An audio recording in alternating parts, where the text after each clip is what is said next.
yang kalian tahu dengan alkana, alkena, dan alkuna. Nah, jadi nanti kalian harus sudah tahu kalau alkana, alkena, alkuna kan ini materi paling gampang di senyawa organik. Kalian harus tahu gimana cara membuat nama, terus apa reaksi-reaksi yang mungkin terjadi di antara mereka, terus gugus-gugus fungsi kalau ada di cabang bagaimana gitu ya. Sedangkan kalau aromatik itu ada cincin benzenanya ya, berarti contohnya hanya benzena gitu ya. Kemudian kita masuk ke senyawa organik berikutnya. Kalau yang ini kan masih hidrokarbon. Sekarang yang ada atom O-nya. Nah, ini yang biasanya kalau udah masuk ke materi yang ada O-nya udah pusing ya. Dimana biasanya dibagi menjadi tiga pasangan. Pertama ada alkohol. Dengan lambangnya itu adalah ROH. Dengan R itu alkil ya. Nah, pasangannya apa? Pasangannya adalah ether. Ketika H dari si O itu diganti dengan alkil lain. Kemudian kita masuk yang kedua itu ada karboksilat. Mohon maaf, silat, dimana kan contohnya ini adalah ada R boleh, terus ada CH, bukan, COOH, COOH, dan pasangannya adalah ester, yaitu ketika hanya hilang, jadi RCOO, nanti berikatan lagi sama R gitu ya. Kemudian yang terakhir itu ada yang kembar double bond, ada keton, di mana lambangnya itu ada C nanti yang double bond sama oksigen, dan pasangannya adalah aldehid. Aldehid ketika yang rangkapnya diganti dengan hidrogen, jadi direduksi dengan hidrogen. Jadi ini adalah eh, atom apa senyawa organik yang harus urutannya harus kalian pahami ya. Terus beberapa dari keenam senyawa organik yang memiliki atom O ini ketika kita reaksikan bisa menjadi senyawa organik yang lain. Contoh seperti ini, alkohol, ROH, kita tambahkan dengan karboksilat. Ini nanti akan melepas air dan membentuk ester, gitu ya. Nanti atau nama peristiwanya itu esterifikasi. Harusnya udah pernah kalian dengar karena kan kalian praktikum juga. Nah, mungkin sekarang yang sesuai sama soal ini kan dia masuknya ke benzena ya. Kita akan masuk ke fokus benzena dulu aja. Jadi, benzena Benzena itu kan dia adalah suatu senyawa organik yang memiliki gugus aromatik seperti ini, di mana dia itu ada tiga pasangan rangkap dengan nomor rumus kimianya itu C6H6. Mungkin aku gedein aja. Oke, seperti ini. Nah, nanti kadang ini kan ada rangkap ya. Rangkapnya itu bisa pindah ke sini, guys. Ke sisi yang lain, yang ini juga bisa pindah. Makanya beberapa buku menuliskan benzena itu dalam bentuk lingkaran tengahnya, karena itu sama saja. Nah, kemudian untuk benzena ini apa yang harus kalian tahu? Dia itu cenderung stabil ya, mirip dengan alkana. Jadi kalau kita lihat di sini, kalau alkana itu kan single bond, alkena double bond, alkuna itu triple bond. Nah, untuk alkana dan benzena itu relatif stabil karena mereka kan kalau alkana jelas karena dia semuanya ikatannya single bond. Kalau benzena, seperti yang kita sebutkan tadi, dia relatif stabil karena ketika kita mau ganti atau kita adisi reaksinya, nanti single atau ikatan pi pada double bond akan berpindah-pindah kan. Jadi itu membentuk si ikatan yang lebih stabil. Berbeda dengan double pada alkena dan alkuna gitu ya. Nah, makanya untuk reaksi utama di alkana dan benzena itu hanya bisa substitusi. Substitusi berarti kan ditukar ya salah satu gugusnya. Sedangkan kalau alkena dan alkuna itu bisa adisi dan substitusi. Kalau adisi itu adalah pemecahan ikatan rangkap jadi ikatan tunggal gitu ya. Ini biasanya akan masuk di ujian. Tuliskan reaksi dan produknya gitu kalau seperti itu. Nah, kita akan masuk ke tata nama untuk benzena. Tata namanya itu sebenarnya paling gampang ya benzena ya. Kenapa? Karena kita tinggal tulis substituennya terus ditambah dengan benzenanya. Gitu ya. Nah, eh, jumlah namanya juga tergantung banyaknya substituen ya. Yang pertama kita akan lihat dulu substituennya, contohnya hanya ada satu. Berarti kalau kita masukkan ke gambar, gambarnya seperti ini, ada satu benzena, terus nanti ada satu substituen. Berarti substituen itu artinya apa? Itu kan ketika di sini dia sendiri, dia kan mengikat hidrogen. Nah, maksud substituen adalah kita ganti gugus hidrogen menjadi salah satu gugus lain selain hidrogen. Contohnya di sini aku ganti OH, gitu ya. Maka nama dari benzena ini adalah nama substituennya hidrokso atau alkohol boleh, terus ditambah benzena. Namun yang agak tricky di benzena ini, kalau kalian tahu nama kerennya boleh ditulis. Seperti hidroksobenzena atau alkohol benzena namanya fenol. Seperti itu. Ini yang substituennya satu. Nah, yang biasanya dimasukkan di soal ujian itu adalah substituen 2 dan substituen 3.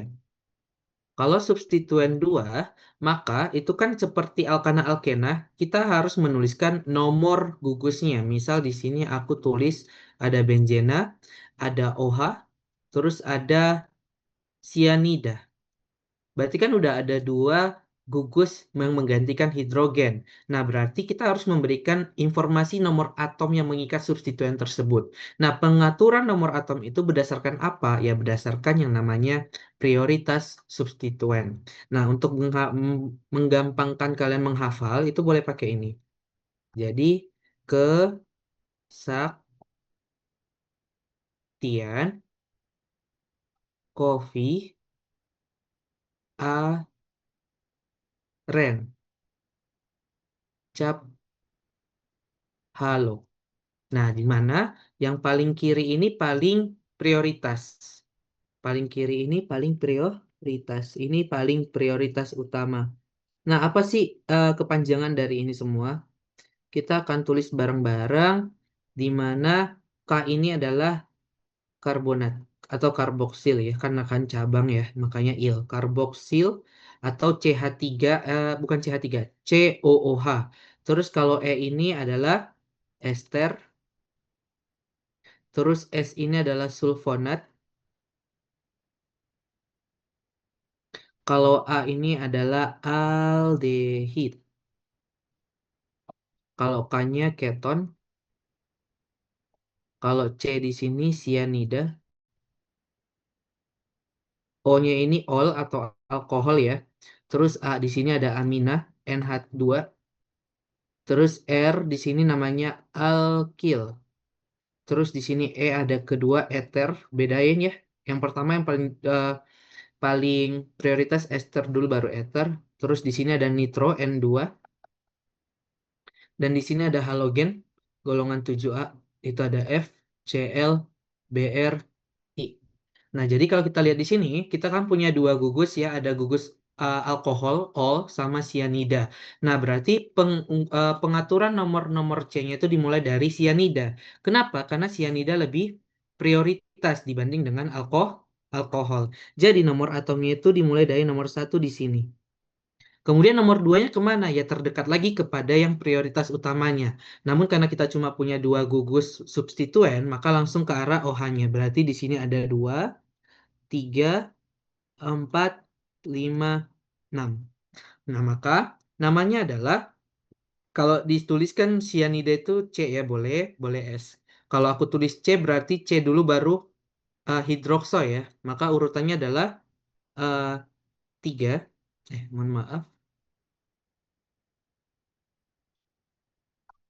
Maka nama dari benzena ini adalah 3 hidrokso sianida benzena. Jadi yang di nomor satu itu nggak ditulis, cukup dari nomor 3. Nah, berikutnya gimana kalau dia ada 3 substitu? Kamu Oh, nanya, maaf, boleh, boleh. kenapa cuman cabangnya 3 doang? Kayak itu kan si sionidanya di nomor satu. Kan Eh, satu nggak ditulis. Ya, jadi oh, yang dari 3. kalau Hmm, sionidanya di nomor 5 gitu ditulis. kan di sini sianida yang lebih prioritas. Maka nomor satunya dimulai dari dia.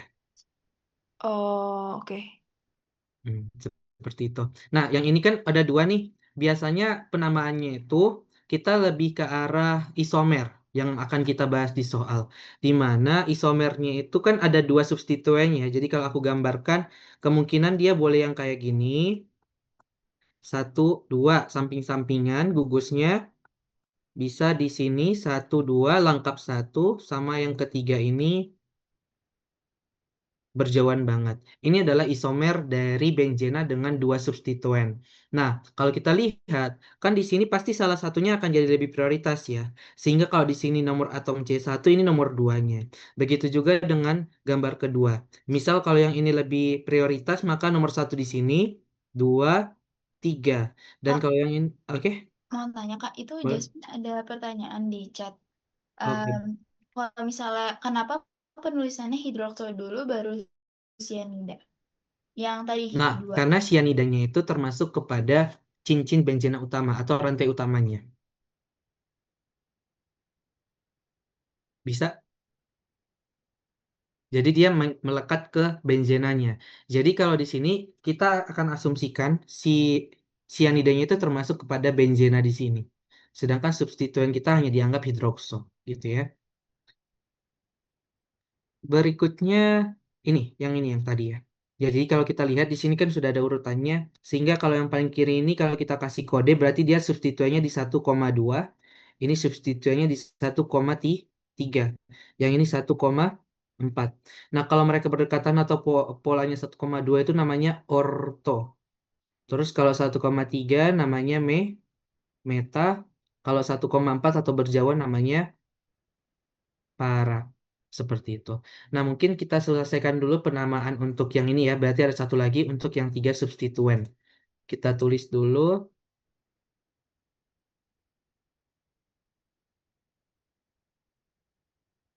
bagaimana kalau dia substituennya ada tiga. Ini yang lebih jelas lagi untuk menjawab soal yang tadi ya. Jadi, untuk menjawab yang substituen ada tiga, lebih dari tiga boleh ya. Misal aku punya di sini, aku gambarkan ada COOH, ada SO3H, ada F, dan ada OH. Nah, ini kan ada banyak ya. Berarti kita lihat dulu siapa yang lebih dominan atau lebih prioritas. Di sini karboksil atau COOH itu akan menjadi yang lebih prioritas. Sehingga kalau aku tulis nomornya pasti dari C yang mengikat dia ya. Kemudian kan kalau ke OH itu lengkap satu ya, sedangkan kalau SO3H itu nggak ada lengkapnya. Dan kalau kita lihat pun di sini urutannya adalah karboksil baru ester dan sulfonat. Berarti sulfonat itu adalah cabang yang kedua prioritas setelah karboksil. Berarti nomor duanya dimulai dari sini. Dua, tiga, empat, lima, 6. Nah, kalau sudah seperti ini, seperti yang aku sebutkan tadi, yang paling prioritas akan menyatu dengan benzena utama. Jadi gambarannya itu seperti ini. Jadi cabang kita hanya ada sulfonat, terus ada fluoro sama hidrokso. Nah, sekarang kita tinggal nuliskan aja nama mereka. Fluoro, hidrokso, sama sulfonat. Berarti F dulu ya, fluoro dulu. Jadi penamaannya dari abjad fluoro, fluoro, terus ada hidrokso, terus ada sulfo. Kak, maaf, motong. Ya, Berarti ini tuh sesuai abjad ya? FHS gitu ya? iya kalau cabangnya banyak. Kalau cabangnya Nah, banyak. Oke. fluoro berarti dia di 4 ya, 4 fluoro, terus sulhidroksonya ada di 5 hidrokso, terus sulfonatnya ada di 2 sulfonat. Nah, sekarang kan kita masuk ke karboksilat si benzena. Jadi kita tulis karboksil nah, gini. Jadi karboksil benzena ini sudah satu kesatuan karena dia termasuk ke dalam rantai utama dari si benzena. Kalau dia huruf dengan huruf kan nggak ada batasnya ya, makanya nggak ada garis di sini. Seperti itu. Jadi untuk yang ini, untuk benzena tata namanya seperti ini saja. Kita masuk ke soal ya. Nah, soal ini dia punya asam fluorobenzoat, di mana salah satunya adalah si COOH, di mana ini karboksilat, terus di sini ada fluoro, golongan 7 atau halogen. Nah, yang dia tanya adalah Dari ketiga struktur asam fluorobenzoat di atas, struktur asam M atau metafluorobenzoat ditunjukkan oleh gambar berapa. Nah, kita langsung lihat aja koordinat dari si benzena substituennya. Yang nomor satu ini kan dia berarti koordinatnya 1,1 ya, 1,2. Kenapa 1,2? Kalau di sini kan lebih prioritas karboksilat ya, berarti di sini atom nomor satu ini nomor 2. Begitu juga dengan gambar nomor 2. Yang ini karboksilatnya nomor satu. Nah, karena dia sama aja dari atas ke bawah juga boleh 2, 3, 4. Berarti kodenya 1,4. Sedangkan yang ini ada karboksilatnya nomor satu. Terus fluoronya lebih dekat ke atas ya, berarti 2, 3. Berarti ini kode 1,3. Isomer posisi benzena untuk 1,2 tadi namanya orto atau O aja. Terus kalau 1,4 itu para atau P aja. Terus kalau yang 1,3 itu namanya meta atau M aja. Nah, kalau kita lihat yang dia tanya kan M fluorobenzoat. Berarti jawabannya adalah struktur nomor 3. Selesai. Ada yang mau ditanyakan tentang satu Kak, A? bentar. Boleh. M fluorobenzoat. Meta tuh karena 1,3. Jadi M. Iya, 1,3. Oh, oke, Kak.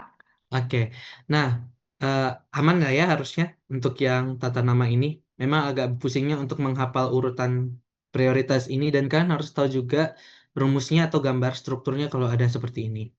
Berikutnya kita masuk ke B. Dari ketiga struktur basa dari ion fluorobenzoat di atas, kalau kita lihat ini sama ya. Jadi kayak gambar satu itu kan asamnya, terus gambar dua basanya, berarti hilang hidrogennya. Atau kalau kalian ingat, materi asam basa di Bronsted-Lowry asam, nanti produknya jadi basa, pasangan basa konjugasinya, gitu ya. Dimana sifatnya kalau asamnya itu asam kuat, maka basanya basa lemah, gitu. Nah, kalau kita lihat di sini, urutkan dari yang paling lemah hingga paling kuat kekuatan basanya. Nah, jadi kita tidak perlu lihat gambar ini dulu, kita kembali ke ini, ke gambar asamnya. Di mana di sini kalau kita perhatikan, mereka kan ada F ya. F ini kalau kita lihat di gambar, dia berarti kalau di Lewis ada berapa elektron valensi bebasnya? Ada satu, 2, 3, 4, 5, 5, 6. Semakin banyak elektronnya, maka dia semakin menarik elektron. Makanya dia disebut sebagai gugus penarik elektron. Ketika dia semakin dekat dengan gugus asamnya, maka dia akan memiliki kekuatan asam yang lebih kuat. Jadi, di sini cara jawabnya adalah kita akan urutkan dulu dari kekuatan asam. Urutan kekuatan asam.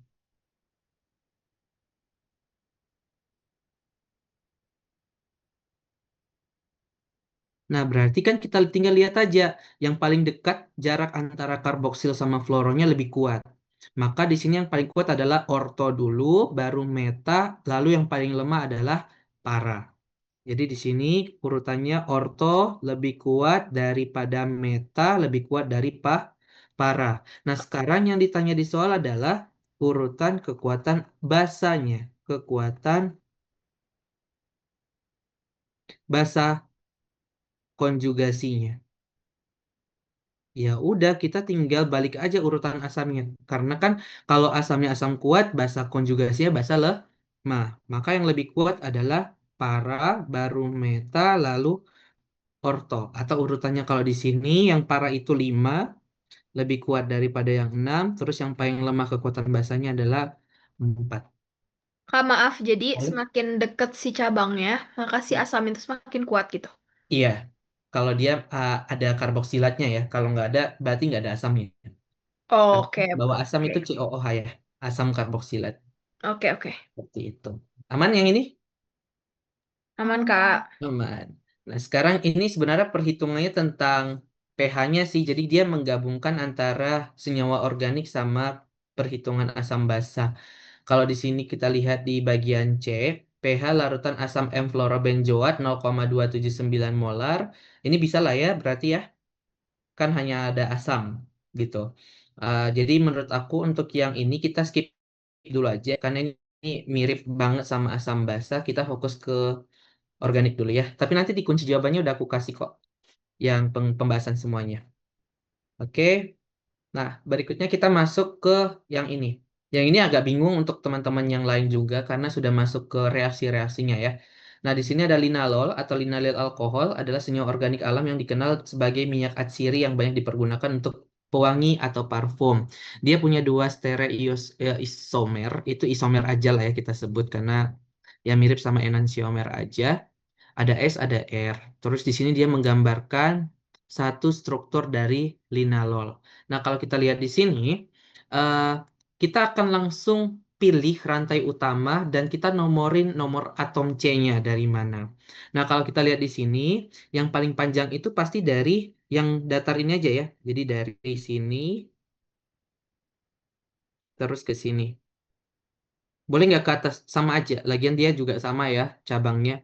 Kalau kalian jangan lupa ya teman-teman. Kalau yang seperti ini kan ada cabang sendiri. Itu berarti di ujungnya dia mengikat CH3. Yang ini juga sama. CH3. Kenapa dia agak diarsip? Itu cuma mau menunjukkan depan belakang aja gitu ya. Nah kemudian kalau sudah kita lihat dulu rantai utamanya. Rantai utamanya ini berarti termasuk kepada senyawa organik apa?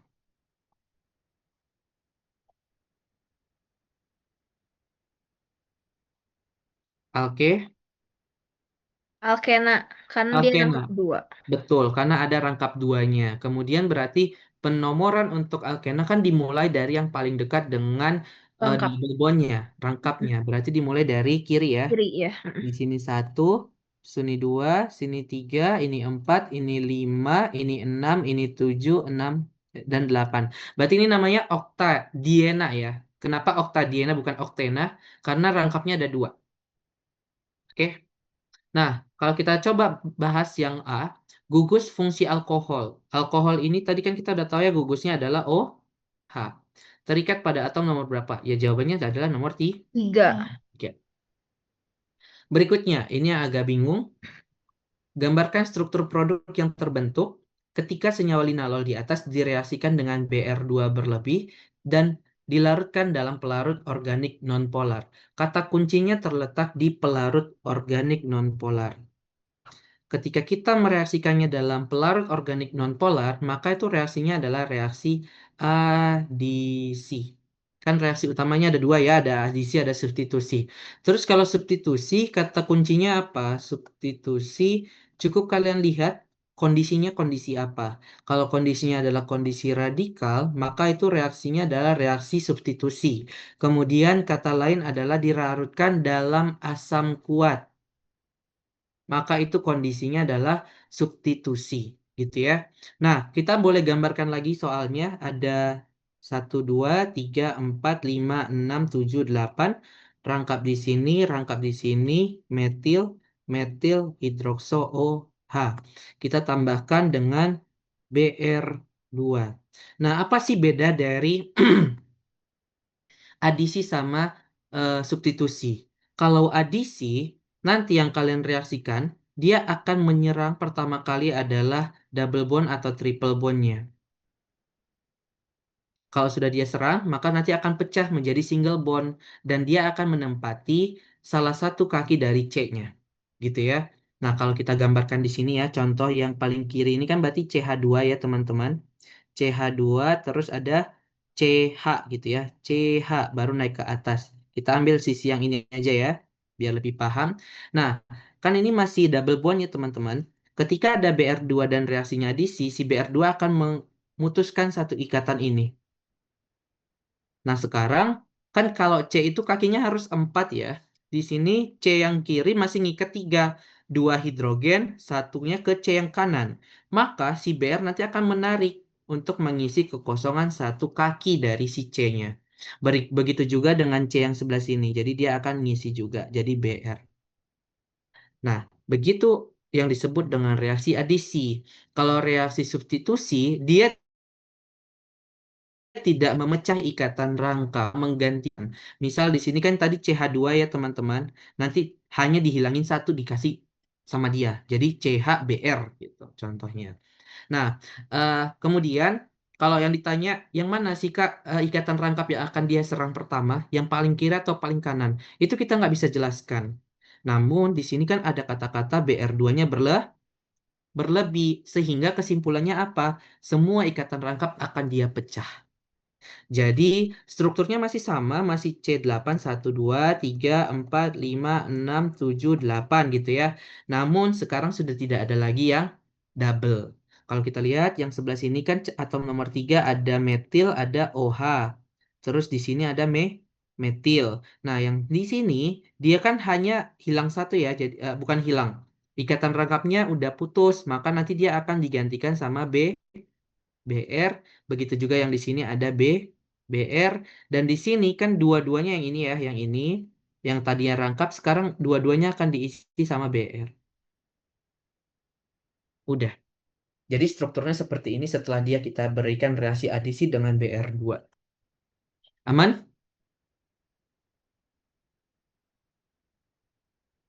Aman, Kak. Aman, Kak. Oke. Nah, berikutnya kita masuk ke soal nomor C. Nomor C ini dia kita baca lagi. Senyawa linalol direaksikan dengan asam etanoat. Asam etanoat berarti karboksilat ya. Karboksilat ada COH-nya atau disebut CH. Ini ada asam asetat gitu ya. Asam asetat rumusnya apa? CH3 Tiga COOH. COOH berarti ada gugus karboksilat. Lat. Kalau linalol kan boleh yang panjang terus ada OH gitu ya. Dibantu Linalol itu apa sih, Kak? apa Linalol. Linalol. soalnya Oke, eh, Kak. senyawa organiknya yang akan dia ini strukturnya gitu ya. Eh, Kemudian yang C dia reaksikan antara linalol yang ada OH-nya, kita sudah tahu ada OH-nya ya dari struktur yang dia berikan, terus direaksikan dengan asam etanoat yang memiliki gugus karboksilat dibantu oleh adanya katalis asam. Gambarkan struktur produk yang terbentuk seperti yang aku sebutkan tadi, dan ini sebenarnya masuk ke materi kalian pas praktikum ya. Dimana ketika kita mencampurkan antara alkohol ditambahkan dengan karboksilat, maka dia akan menghasilkan ester tambah H2O, dan namanya adalah proses esterifikasi. Nah, coba ya kita bahas satu-satu. Kita gambarkan dulu alkohol yang dia maksud linalol ya, berarti ada 1, 2, 3, 4, 5, 6, 7, 8. Aku gambarnya ke bawah ya guys, biar kelihatan lebih jelas. Terus di sini ada OH tadi, di sini ada metil, di sini double, di sini ada metil gitu ya. Kemudian kita campurkan dengan karboksilat, di mana karboksilat CH3COOH, boleh C, terus gabung ke atas O, terus ada OH, COOH, terus di sini ada CH3. Kalau kita perhatikan, supaya lebih jelas, yang mana karboksilat? Yang karboksilat itu yang ini. Terus yang mana alkohol? Yang alkohol yang ini. Nah, ketika kita campurkan di sini, si OH dari alkohol akan lepas, teman-teman. Dia lepas, kemudian hidrogen dari asam, kan asam kan melepas hidrogen ya, dia akan lepas. Maka produk kita adalah H tambah OH min pasti air. Kemudian kalau kita lihat di sini kan berarti si C di sini kakinya satunya melayang ya. Jadi dia tidak mengikat apa-apa. Nanti akan ditarik oleh oksigen di sini. Karena si oksigen ini kan satu kakinya juga lepas akan hidrogen ya. Jadi gambarnya kalau aku gambarkan lagi, kita gambarkan yang lebih bagus. Berarti 1, 2, 3, 4, 5, 6, 7, 8 double satu metil. Ini kan hilang satu ya. Nanti akan ditarik oleh oksigen yang ada di karboksilat. Jadi CO. Terus di sini CH3. Yang di sini jangan lupa sama. Nah, yang mana sebenarnya yang ester itu? Tadi ester itu rumusnya apa? COO. Jelas ya di sini kita punya COO. Makanya reaksi ini disebut dengan reaksi esterifikasi, pembuatan ester dari alkohol dan karboksilat. Untuk reaksi yang kalian praktikumkan harusnya kalian udah paham dan harusnya lebih familiar ya. Kalau ester nanti kita campur dengan basah pasti jadi sabun karena saponifikasi gitu ya. Reaksinya gimana? buka lagi jurnalnya gitu ya. Oke, ada yang mau ditanyakan dari soal C?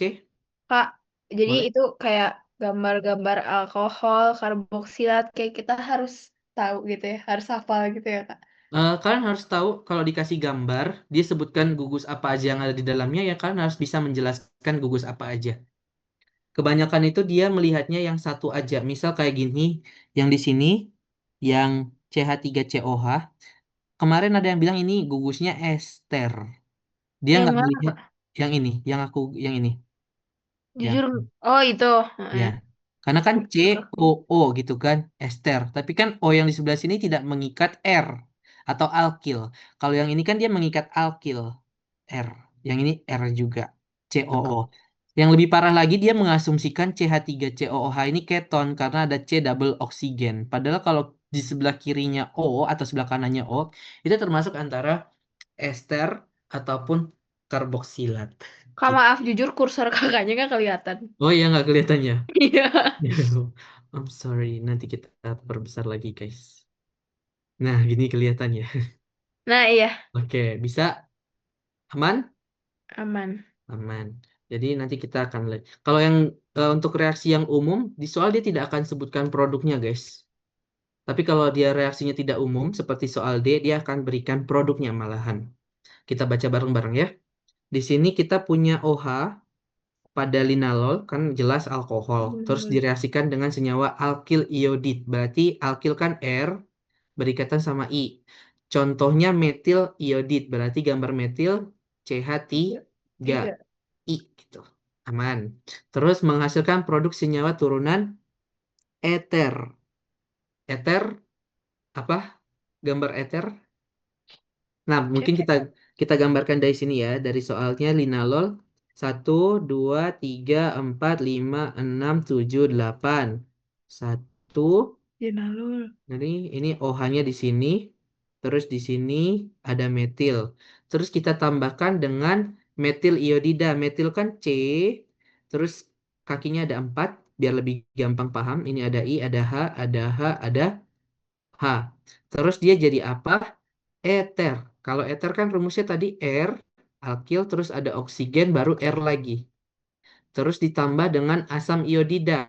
Asam iodida kan asam hidrogen, iodida I, HI, gitu ya. Nah, berarti kita bisa gambarin karena dia suruh cuma menggambarkan. Kita akan gambarkan satu-satu biar lebih gampang dari HI ya. HI berarti hanya H dengan I. Nah, kita lihat. I-nya hanya ada di senyawa metil iodida. Nggak mungkin kan dia narik hidrogen dari tempat yang dia sama. Nggak mungkin dari sini kan? Nggak boleh. Jadi pasti dari gugus atau senyawa organik sebelah sini. Hidrogennya di mana yang dia tarik? Ya di OH lah. Jadi HI. Nah, sekarang kita akan tambahkan. Di sini kan O-nya lepas ya. Coba kita gambarkan. 1, 2, 3, 4, 5, 6, 7, 8. Satu. Nah, ini ada O. Sekarang dia hilang satu kan kakinya. Karena kan hidrogennya lepas. Ada metil. Terus ada double. Ada metil. Hilang satu. Dan CH3 ini kakinya juga hilang satu. Nanti C-nya akan narik. Terus jadi CH, CH, CH. Nah, kalau kita tanya yang mana sebenarnya eternya itu, di sini kan ada O ya. Ada O diapit oleh dua gugus senyawa organik yang ini. Ini R-nya, ini R aksen. Ini O, eter gitu. Jadi cukup kayak dipindah-pindahin aja kalau udah ada produknya seperti ini. Aman? Ini lebih easy lah ya harusnya karena cuma reaksi terus ada produk disuruh menggambarkan strukturnya dan ada namanya juga sebenarnya. Nah, yang kita akan masuk ke soal berikutnya. Gugus OH pada linalol dapat mengalami reaksi eliminasi atau dehidrasi, menghasilkan senyawa turunan alkenanya dengan nama iupaknya 7 metil 3 metilin okta 1,6 diena atau ini 7 metil 3 metilen 1,6 oktadiena. Nah, kemudian dia suruh kalian menggambarkan. Kalau menggambarkan ini kita mulai dari rantai paling panjang. Panjangnya itu kan berarti yang paling utama ya, oktadiena. Berarti C-nya ada 8. Aku mau gambarkan seperti ini. 1, 2, 3, 4, 5, 6, 7, 8. Kemudian ada ena, berarti alkena, berarti ada yang rangkap. Rangkapnya di mana? Lihat di pola depannya. 1,6. Nah, kalau aku tulis di sini nomor 1, 2, 3, 4, 5, 6, 7, 8, maka rangkapnya di 1, berarti dari sini ke sini, dan 6, berarti dari sini ke sini. Selesai. Kemudian kita akan lihat cabang-cabangnya. Ada metil di atom C nomor 7 dan ada metilen di atom C nomor 3. Kalau metil tadi CH3. Kalau metilen CH2. Atau Oh, nanti gambarnya kalau CH3 kan satu garis aja ya. Kalau CH2 itu harus double bonding. Seperti itu. Nah, berarti di 7 dia jelas seperti ini. Satu aja karena CH3. Terus kalau di atom C nomor 3 berarti ada metilen. Selesai. Jadi kalau kita punya soal atau ada strukturnya, disuruh lebih menggambarkan doang, itu lebih enak daripada disuruh mereaksikan dan menggambarkan produknya apa gitu ya. hmm. Kak, perasaan dulu namanya kayak bukan metilen. Jadi Apa apa? orang tahu? Apa sih Kak dulu namanya? Dulu. Ya udah Kak, Eh, lanjut aja. karena kan kalau metana terus jadi gugus cabang jadi metil kan ditambah il ya alkil. Kalau dia nomor Orang 2 kap gitu ya. metena, metena jadi meteil gitu, Oh, oke oke. metilen gitu ya. Seperti itu. Nah, sekarang ini ada masuk ke senyawa apa sih? Bioorganik gitu ya, tentang biologi-biologian senyawa. Kalau yang tadi senyawa organik ini udah masuk ke alamnya langsung. Ada kita akan bahas tentang karbohidrat. Kakak, maaf, ini biomolekul bukan? Iya, biomolekul. Nggak masuk. Bagus. Oke, kita next. Yes, Hmm. nggak masuk Kak. Pak GP udah ngechat. Oke, cuma senyawa organik berarti ya. Iya. Oke, kita bahas soal nomor 4. Ini juga senyawa organik. Oke. Nah, memang yang FMIPA sama FTTM kemarin juga bilang seperti itu sih. Dosennya bilang nggak masuk biomolekul dan polimer. Berarti nanti kalau kalian mau nyatet malam ini, catatannya yang ini aja ya, sampai atom senyawa organik yang punya atom oksigen. Emang yang biomolekul yang mana Kak? Catatan Kakak. Biomolekul itu yang mulai dari karbohidrat yang nomor 3. Nanti kita akan lihat dulu monomer pada karbohidrat. Itu kan ada 3, ada fruktosa, ada glukosa dan galaktosa. Gamma apa bedanya? Terus nanti di sini tuh ada urutan C-nya gimana, dari mana apa aturannya gitu. Mirip kayak Hmm. alkena-alkana lagi, tapi dia udah fokus ke senyawa Hmm. biomolekul aja. Jadi Tapi yang lebih tadi barusan Kakak catat mah masih senyawa organik semua kan? iya senyawa organik aja. Oke. Oke. Di sini nomor 4 kita baca ada suatu botol jet yang tersimpan di rak. Labelnya tidak terbaca sebagian. Label yang terbaca menunjukkan bahwa jet tersebut adalah hidrokarbon dengan 6 atom C. Diduga jet tersebut merupakan salah satu dari ketiga senyawa berikut.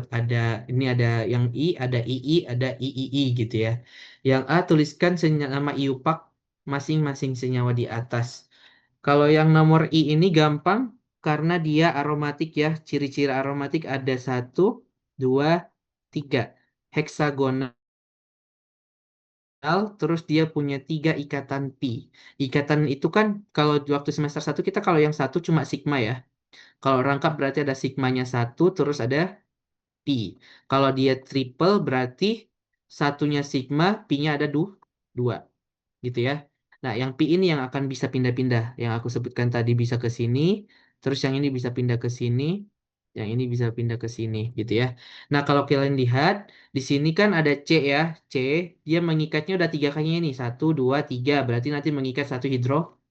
Di sini juga CH, CH, CH, CH, CH. Makanya rumus kimianya C6H6 dan namanya adalah benzena. Untuk yang gambar I2, ini kan cuma satu rangkap ya. Berarti dia sudah pasti alkana. Kita lihat aja berapa atom C-nya. 1, 2, 3, 4, 5, 6. Yang 6 heksana. Yang nomor 3 ini bukan benzena karena dia cuma punya satu pi. Oh, Berarti Kak, benzena tuh 3 ya harus minimal. 3. Harus Jadi, 3. mm-mm. Kalau Oke. cuma satu seperti ini, maka dia masuknya kepada alkena biasa. Hmm. Nah, alkena, namun karena dia bentuknya kayak cincin, maka di depannya kita tambahin namanya siklo. Hmm. Siklo, atomnya ada berapa? Satu, dua, 3, tiga, 4, 5, empat, 6. lima, enam. 6 berarti heksena. Oh. Sikloheksena. Itu rangkapnya di nomor 1, jadi nggak usah ditulis Iya, gitu kan. kan rangkapnya selalu dari nomor satu. Mirip kayak benzena. Kalau dia nggak ada Oke. substituen, nggak perlu kasih nomor-nomor. Aman, untuk yang ini masih gampang ngasih nomor. Boleh?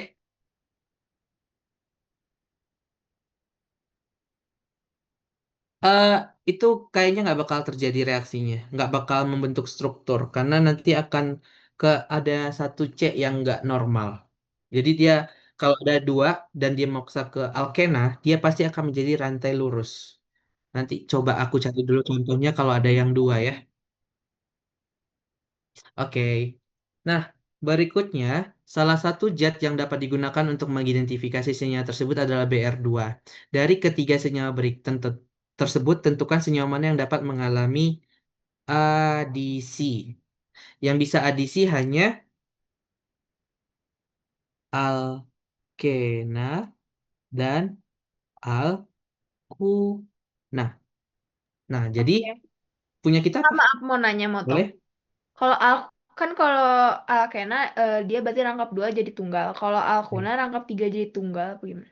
Kalau memang tahap satunya dia akan jadi alkena dulu. Namun kalau dia disebutkan kayak gini, direaksikan untuk reaksi adisi dengan Br2, dengan Hmm? Br2 berlebih seperti yang tadi, kemungkinan akan jadi alkana. Karena dia terus-menerus memutus hubungan pi-nya. Oke, oke. Gitu. Jadi jawaban yang nomor B ini pasti gambar I, I, I. Karena kalau dia benzena, hanya substitusi. Alkana juga hanya substitusi. Kalau yang III ini alkena, dia bisa mengalami adisi. Nah, yang ini kemarin agak bikin bingung. Kita akan baca dulu. Plexiglass adalah nama dagang dari polimer yang biasa digunakan untuk menggantikan kaca karena memiliki sifat transparan. Berikut merupakan struktur oligomer plexiglass. Nah, dari sini aku mau nyuruh kalian untuk menggambarkan dulu ada berapa monomer yang membentuk polimer ini. Kalau polimer itu kan gabungan dari beberapa monomer ya. Nah, berarti lihat aja pola berulang. Pola berulangnya itu kan dari sini ya teman-teman. Ada satu, terus ada cabangnya gini. Terus yang ini juga mirip satu, ada cabangnya ini. Yang ini juga begitu, satu, ada cabang satu, terus kayak huruf K semuanya. Terus ini satu, dua, satu, dua. Jadi kalau ditanya, gambar ini terbentuk dari berapa monomer? Jawabannya adalah 5 monomer. Seperti itu. Nah, kalau berikutnya dia tanya berikan tanda bintang pada semua atom C kiral yang ada di struktur ini. Apa itu C kiral? Misal ada C, kakinya kan ada 4 ya. Dia mengikat 4 gugus berbeda. Nggak ada yang boleh sama. Jadi misal di sini gugus karboksilat, hidrokso, aku tulis B, terus di sini ada fluoro, di sini ada hidrogen aja. Kan beda semua ya. Disebut dengan kiral. Kita akan lihat di gambar ini yang mana aja yang kiral. Nah, yang di sini, kalau SMA memang dibilang C yang mengikat 4 atom berbeda. Namun nyatanya, tidak harus atom yang berbeda. Gugus yang berbeda itu sudah menunjukkan dia adalah C kiral. Contoh di sini kita lihat, C yang sebelah sini, dia mengikatkan satu hidrogen ya. Hidrogen. Terus ke sini ada CH2. CH2. Terus di sini ada CH3. Di sini ada gugus COO berarti ester. Terus ada CH3. Nah, berarti kan dia sudah mengikat 4 gugus yang berbeda. Maka dia termasuk kepada senyawa atau atom C kiral gitu. Nah, gimana kalau yang di sini, C yang di sini? Enggak. Kenapa? Karena kan dia sudah mengikat dua hidrogen yang sama.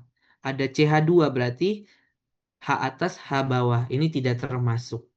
Kemudian, kalau kita lihat yang sebelah sini, aku besarkan aja ya yang ininya. Oke. Nah, kalau kita lihat yang C yang sebelah sini, apakah dia kiral? Atas bawahnya sudah beda ya. Atasnya metil, bawahnya ada ester. Sebelah kanannya, sebelah kirinya sama-sama CH2 kan? Namun uniknya kita tidak hanya melihat sebelah sini saja. Kita langsung lihat keseluruhannya. Jadi semua ke kanan, semua ke kiri. Pasti beda ya. Berarti dia juga termasuk. Yang termasuk aku kasih dot merah yang gede aja ya. Oke. Kemudian CH2 yang di sini nggak masuk, di sini dia masuk karena kan dia sebelah kan atas bawahnya beda. Kanannya ada 1 2 3 4 5, ini juga 1 2 3 4 4. Jadi beda. Berarti Terus yang cekiralnya ada 5 gitu, Kak. cek kiranya ada 4 dong. Eh, 1, Yang 2, 3, 4. Yang terakhir enggak. enggak, karena ini CH3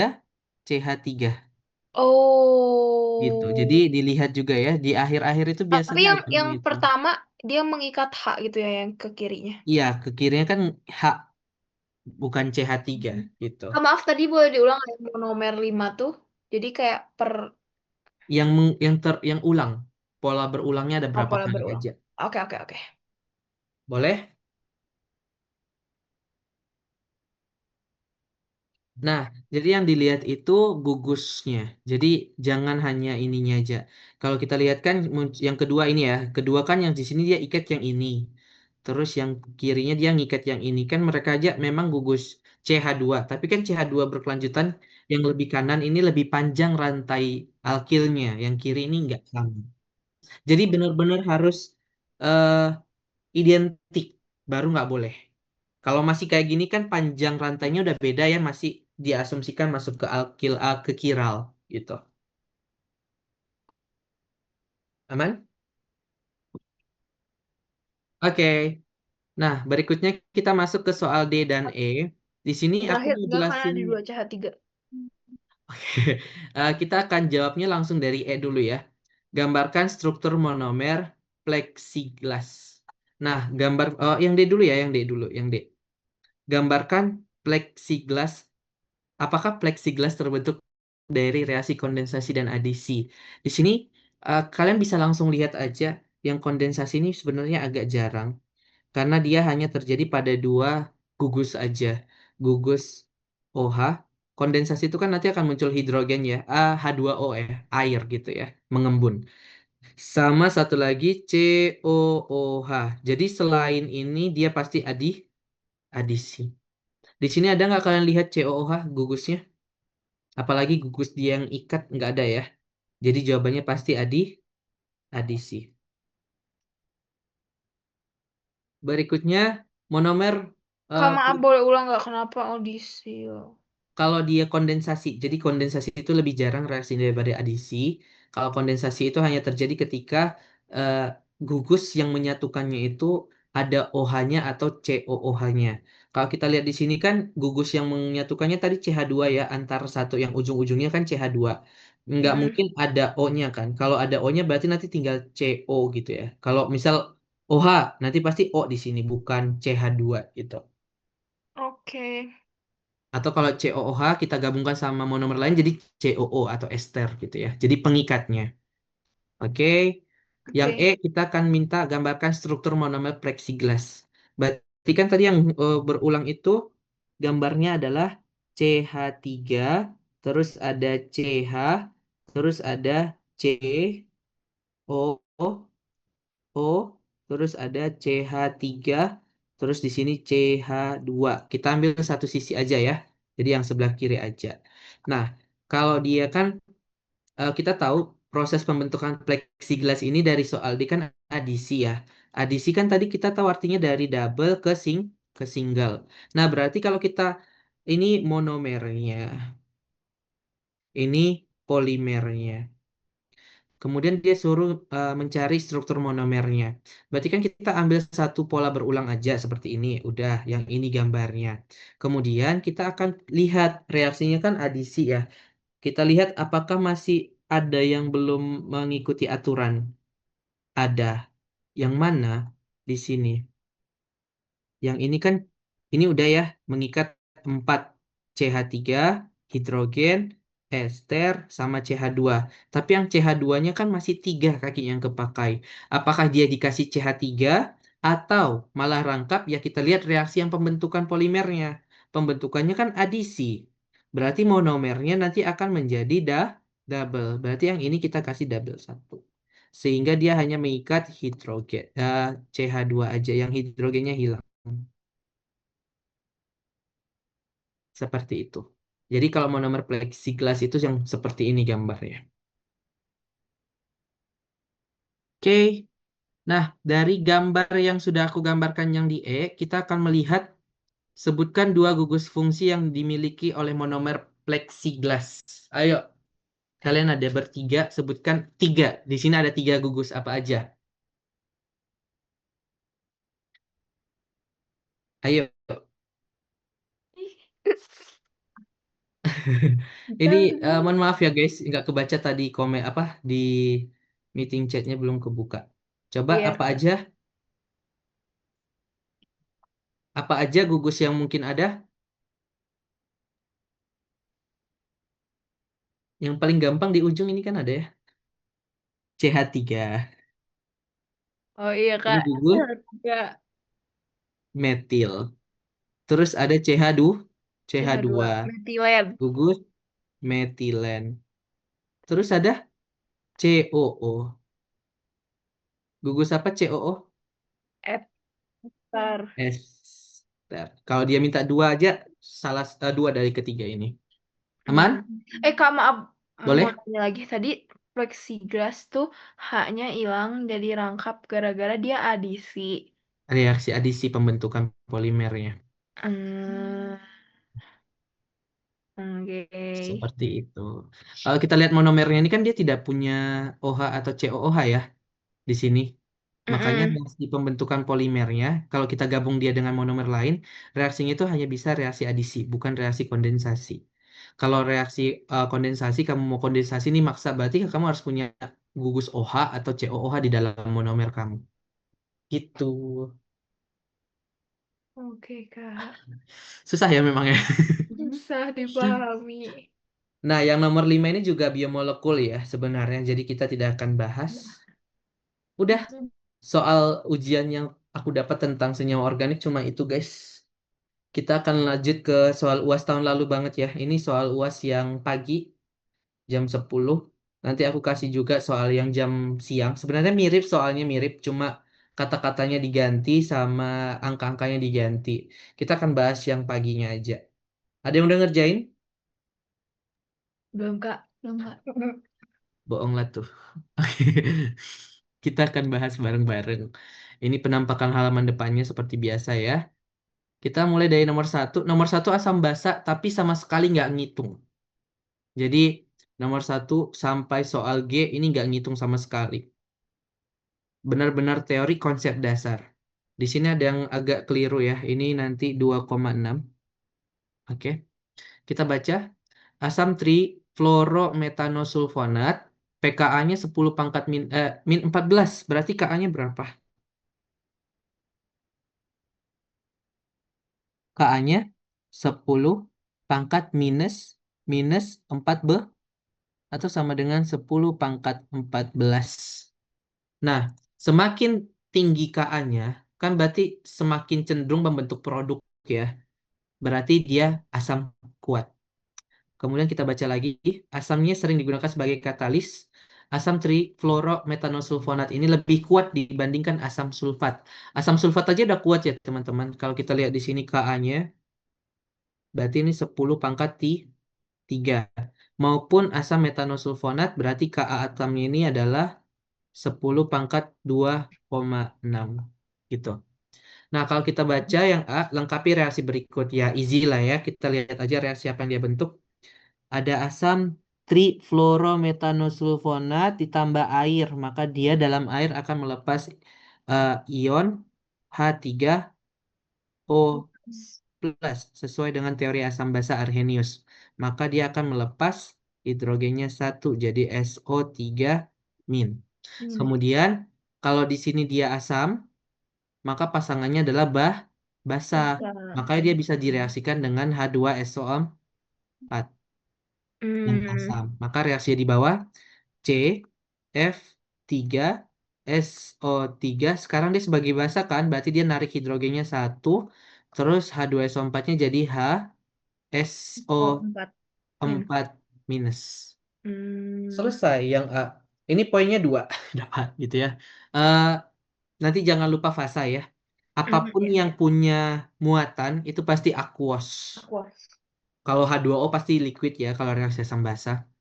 Nah, tuliskan semua pasangan asam basa konjugat untuk reaksi soal A. Berarti reaksi satu kita punya CF3 SO3H.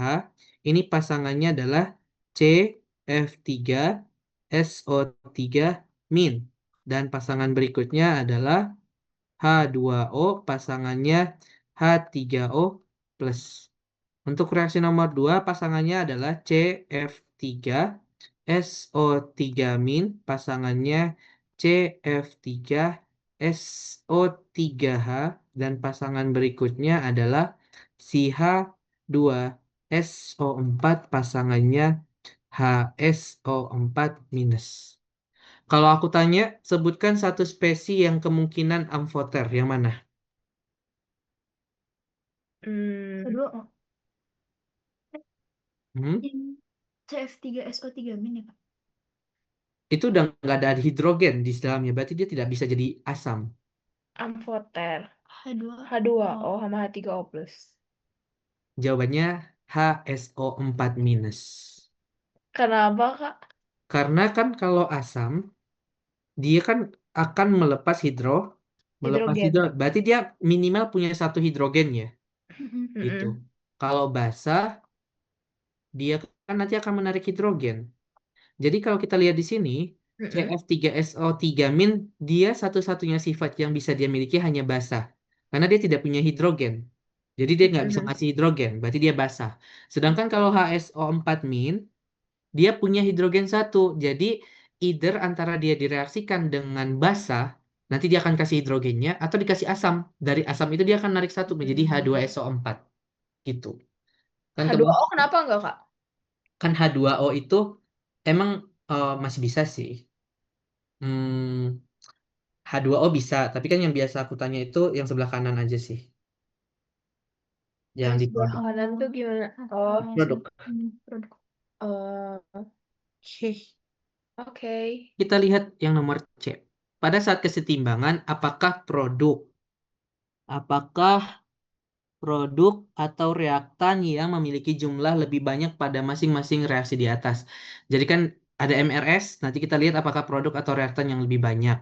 Nah, nomor satu, dia kan reaksinya dari asam yang sangat kuat dilarutkan ke dalam air. Berarti kan tandanya harusnya ke kanan semua ya, karena dia kan alfanya 100%. Alfanya sama dengan 100%. Kan kalau kemarin kita belajar kalau asam kuat semuanya menjadi produk. Kalau asam lemah kesetimbangan gitu ya. Makanya untuk yang C jawabannya adalah produk. Karena semua reaktannya membentuk produk. Karena dia asam kuat gitu, Kak. Betul. Jadi ke kanan semua ya. Hmm. Kemudian kalau kita lihat di A, yang B, reaksi kedua, kan ini Mm-mm. kita campurkan antara basa lemah tambah Dengan basa asam kuat. kuat. Nah kan kalau asam tambah basa kan kita nggak ngelihat kesetimbangan dulu ya.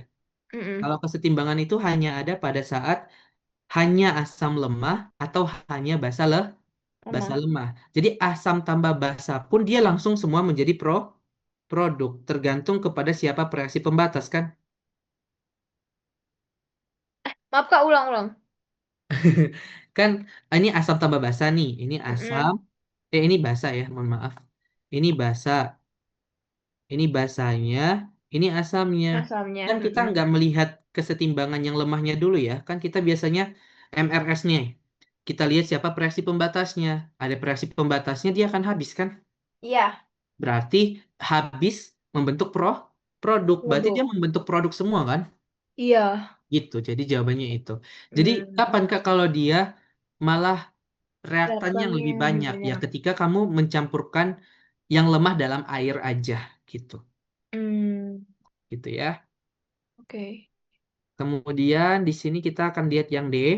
Sebanyak 1,5 mol asam metanosulfonat ditambahkan dengan 1,5 mol NaOH, apakah akan terbentuk larutan penyangga? Penyangga itu apa ciri-cirinya?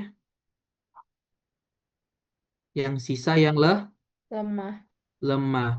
Apakah ini kan malah dia suruh tanpa perhitungan. Menurut kalian bisa nggak atau nggak?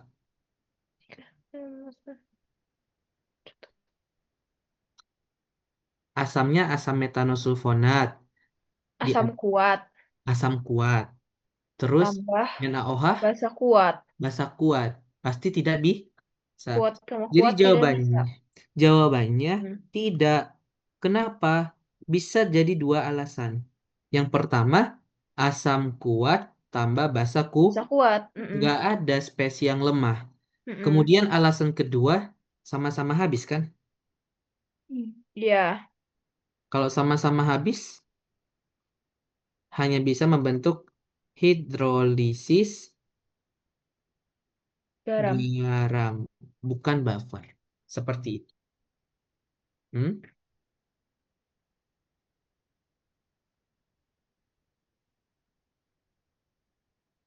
Kan ini metanosulfonat juga monoprotik ya. Hidrogennya satu. Jadi Hmm. nanti reaksinya itu koefisiennya semua satu. Hmm. Satu-satu, mereka kan awalnya 1,5 mol, ini juga 1,5 mol. Berarti reaksi pembatasnya keduanya. Makanya sama-sama habis. Kak, maaf mau nanya. Hmm? Tadi kalau apa sih yang C? Kalau misalkan reaktannya yang lebih banyak tuh sesuatu yang lemah ditambah air. Berarti misalkan kayak asam lemah tambah air gitu. Ya, Oh, oke. Oke, Kak. oke. Nah, di E ini, dia suruh kalian mengurutkan 4 jenis asam. Ada CF3, SO3H, terus ada CCl3, SO3H, ada CCl2, SO3H, terus CBr, SO3H. Ini materi yang pertama kita bahas pas asam basa. Tentang kekuatan asam. Asam itu ada berapa jenis kemarin? Asam ada dua nggak, Kak? Yang Dua. Ada so asam sama iya. biner, asam Okso. okso. Okso. Kalau asam biner kan hanya ada hidrogen sama suatu atom X. Kalau okso ada H, ada O, Oh, baru ada X. X. Ingat lagi ya, dari mana tren kekuatan asamnya. Nah, kalau yang ini asam okso atau asam biner? Yang mana? Kak? Yang di soal E. Asam Okso okso. semua. Okso semua, karena dia punya oksigen. Terus yang mana yang X-nya? Apakah CFS semua dimasukin? Kalian lihat yang beda aja. Gitu ya. Yang beda di sini kan C-nya sama ya. C-nya sama, C-nya sama S-nya semua ada C dan S kan? Mhm. C dan S-nya ada. Jadi fokus kepada F3, Cl3, Cl2 sama Br. Hmm, Nah, kalau asam biner kan dia di tabel periodik semakin ke kanan, semakin ke bawah, ke bawah. semakin kuat. Kalau okso Yap, semakin ke kanan, semakin ke ke atas. atas.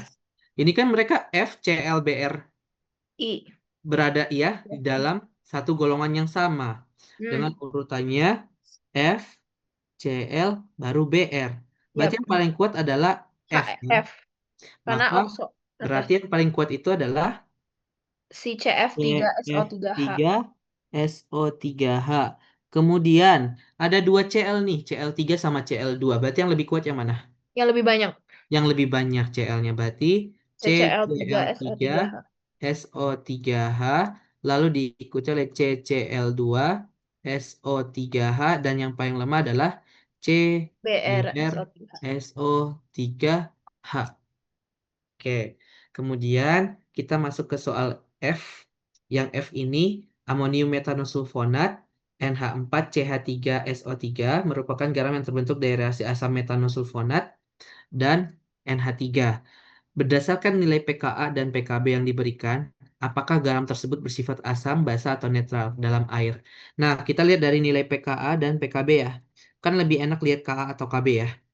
Kalau Mm-mm. tadi yang asam metanosulfonat, ini sebesar ini. Berarti Ka-nya 10 pangkat 2, 6.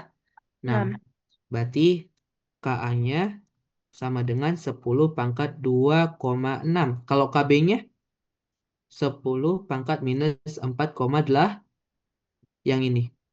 Yang mana, Kak? Oh, oke. Berarti kalau asamnya ini kan masih asam kuat ya, karena kan dia positif. Sedangkan Kb-nya ini basa lemah. Maka, karena kita mencampurkan asam kuat tambah basa lemah, maka akan menghasilkan garam yang bersifat asam. Selesai. Iya, Kak. Jelas? Yang G terakhir ya tentang teori-teori asam basa ini. Aduh. Kita lihat di sini ada reaksi. Terus lihat perintahnya. Lingkari satu spesi yang bertindak sebagai basa dan tuliskan teori asam basa yang digunakan untuk menjelaskan sifat spesi tersebut. Teori asam basa kan ada 3 ya. Ada Mm-mm. Arrhenius, ada Bronsted-Lowry, ada Lowry sama Lewis. Lewis. Kalau dia Arrhenius harus dalam air. Kamu Mm-mm. nambahin air bukan di sini?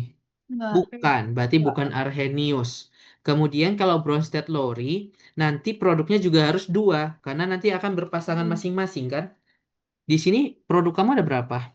1. 1, berarti Itu bukan tuh 1 kok, apa kayak digabung ada plusnya tapi. Ini gabungan kan satu molekul. Oke. Nah, berarti hanya 1, berarti bukan Bronsted Lowry, kemungkinan Lewis. Lewis. Nah, kalau Lewis kan kita lihat serah terima akan B. PEB. Lihat dulu aja di reaktan kamu siapa yang punya PEB yang kemungkinan bisa diberikan. Itu biasanya hanya pada atom-atom N. golongan 5 ya. Iya betul. Nah, di sini N itu kan golongan 5. N itu Mm-mm. elektron valensinya 5. Di sini dia baru ngikat 1, 2, Mm. 3. Berarti harusnya Tiga, di sini ya. ada PEB. Nah, Mm-mm. PEB-nya ini yang akan digunakan untuk berikatan dengan CO2. CO2. Makanya di sini ada ikatan dia. Maka ini Lewis, jelas. Yang memberikan PEB siapa? Asam atau basah? Ini donor berarti. Ini akseptor. Yang donor PEB itu basah atau asam? Bas. Basah. Jadi yang basah kan dia minta ya jawabannya yang ini, yang panjang. Selesai. Kenapa basah? Beneran konsep dari awal ya untuk nomor 1 tahun lalu. Oh, Kak, Hmm? kenapa basah, Kak? Kalau yang Lewis yang memberikan PEB-nya itu basah. Tapi kalau Bronsted-Lowry yang memberikan proton itu Hmm. asam. Oke, Kak, makasih. Ya. Oke. Aman? Ini Nah, beneran cuma teori ya guys, nomor 1. Jadi Oke, Kak. asam basa dilihat lagi. Nomor 2 kita masuk ke soal berikutnya. Ini baru masuk ke perhitungan guys. Ada asam laktat, biar lebih gampang aja. Ini kan panjang ya, yang ini kan panjang. Aku ganti aja jadi A ya. Jadi Ha gitu. Merupakan senyawa yang dihasilkan dari fermentasi susu. Asam ini termasuk asam lemah dengan nilai pKa-nya 3,86. Tentukan massa asam laktat yang dibutuhkan untuk membuat larutan 100 ml dengan pH sebesar 2,43. Nah, kalau dia kan ada pH ya. Kan kalau ini kan asam lemah. Berarti kan kalau asam lemah disuruh ngitung pH, biasanya kan kita buat reaksinya dulu dalam air H2O terus berkesetimbangan menjadi amin tambah H3O plus. Mula-mula bereaksi sisa. Apakah di soal dia memberikan konsentrasi dari Ha di awal yang diberikan? Enggak ya. Dia malah itu yang ditanya. Karena kan yang ditanyakan gramnya. Berarti kita nggak tahu molnya. Kita nggak tahu molaritasnya berapa. Berarti boleh kita tulis aja di sini X. Terus H2O nggak penting. Amin dan H3O-nya belum ada. Terus informasi apa yang kita dapat? Ada informasi pH. pH itu kan sama dengan minus logaritma dari konsentrasi H3O plus. Maka konsentrasi H3O plus yang kita punya adalah 10 pangkat minus 2,40 T. Ini di sebelah S ini. Tulis saja. 10 pangkat minus 2,43. Berarti di R-nya ditambah ya, 10 pangkat minus 2,43. Ini kan 1:1, berarti dia juga sama. 10 pangkat minus 2,43. Jadi disetimbangnya 10 pangkat minus 2,43. Ini juga 1:1 monoprotik, berarti dia dikurangin. 10 pangkat minus 2,43. Sehingga di S-nya adalah X dikurang 10 pangkat minus 2,43. Kasih asam laktat ini solid berarti kan ya? Aqueous dong. Aqueous. Kenapa dia setimbang? Karena dia lemah. Lemah. Nah, di sini kan dia memberikan di soal juga ada pKa ya. Ada pKa. Berarti nilai Ka-nya itu sama dengan 10 pangkat minus 3,86. Nah, dari sini kan kita udah punya nih setimbang nih komposisi mereka masing-masing. Ya kita tulis saja. Ka-nya berarti konsentrasi A minus, terus dikali konsentrasi H3O plus, dibagi dengan konsentrasi H sama dengan 10 pangkat minus 3,86. Tinggal dihitung aja guys. Punya kalkulator semua kan? Punya Kak, punya. Nah, berarti kita masukkan amin sama H3O plusnya sama ya teman-teman. Berarti kita bikin aja 10 pangkat minus 2,43 Kuadrat ya. pangkat 2 terus dibagi X kurang 10 pangkat minus 2,43. Ini sama dengan 10 pangkat minus 3,86. Coba, ini kan lebih enak ya karena nggak kuadrat, malah cuma X aja. Nanti kita tulis di sini, dapat nilai X-nya. X itu sama dengan apa? Konsentrasi dari HA di awal kan? Mula-mula.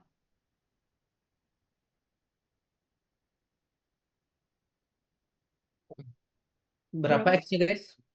Tadi nggak benar. Ya memang agak lama sih karena 10 pangkat min koma ya. Nah, 0,103. Berapa? 0,104. 0,0104. 104. 0,104. Bentar Gak ya. ada 0,0 Kak. Ya, 0,1 ya.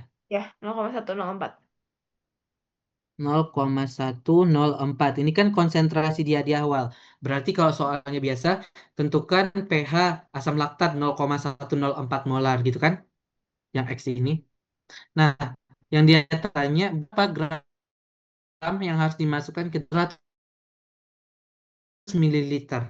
Konsentrasi itu kan sama dengan M kali V. Maka,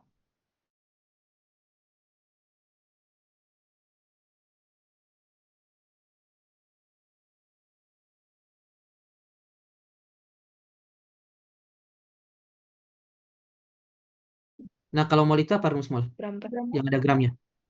Yang ada gramnya,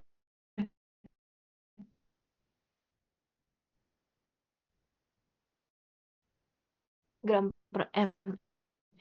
M.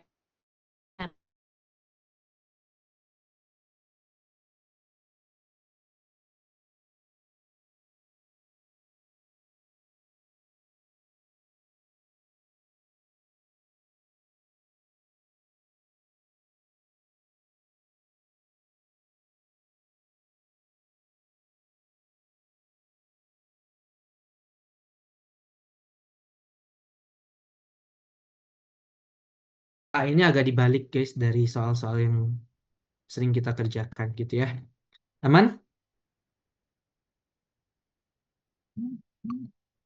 Dan kalian harus perhatikannya guys di soal itu tuh KA atau PKA yang diberikan. Soalnya Oke, Kak. kebanyakan PKA sih. Kalau tahun lalu PKA hampir semuanya. PH, Dan kita harus PKA 10 gitu. pangkat minusin dulu. Jadiin KA dulu gitu ya. Iya, kan kita udah terbiasa dengan KA aja gitu.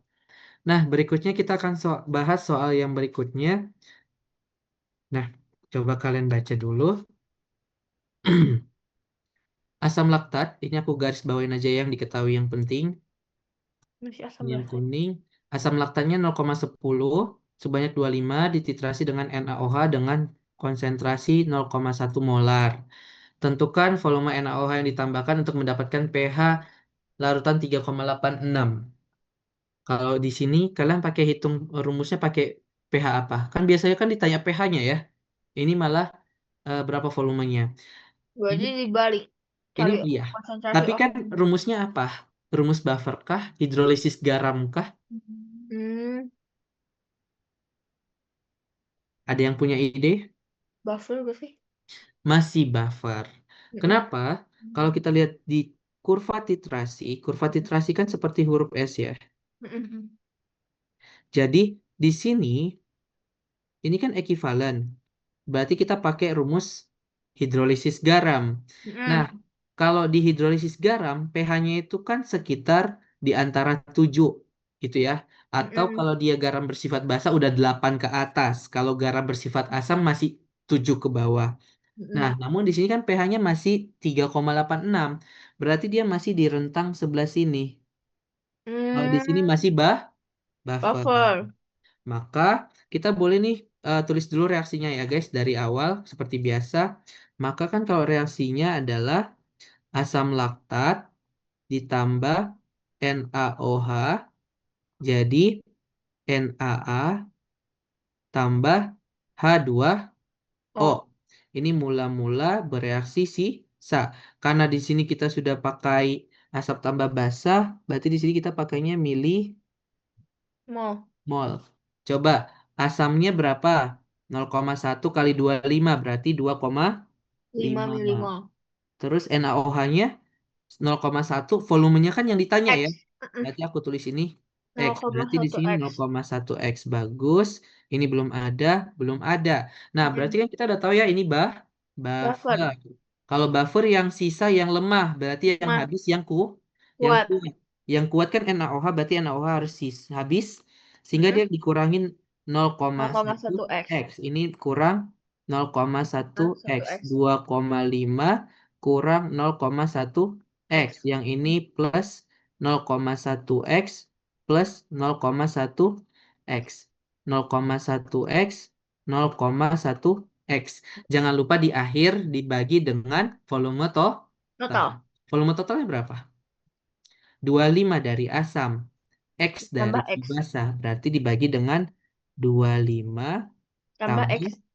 X. Dibagi 25 tambah Biar X. jadi ada, ini tuh dibagi volume tuh biar dia jadi molaritas. Molaritas. Karena kan dimasukin ke pH molaritas ya. Oh iya ya. Oke, oke. Nah, ini udah stuck nih kita dari persamaan reaksi. Terus kita akan pindah ke apa yang diketahui yang lain.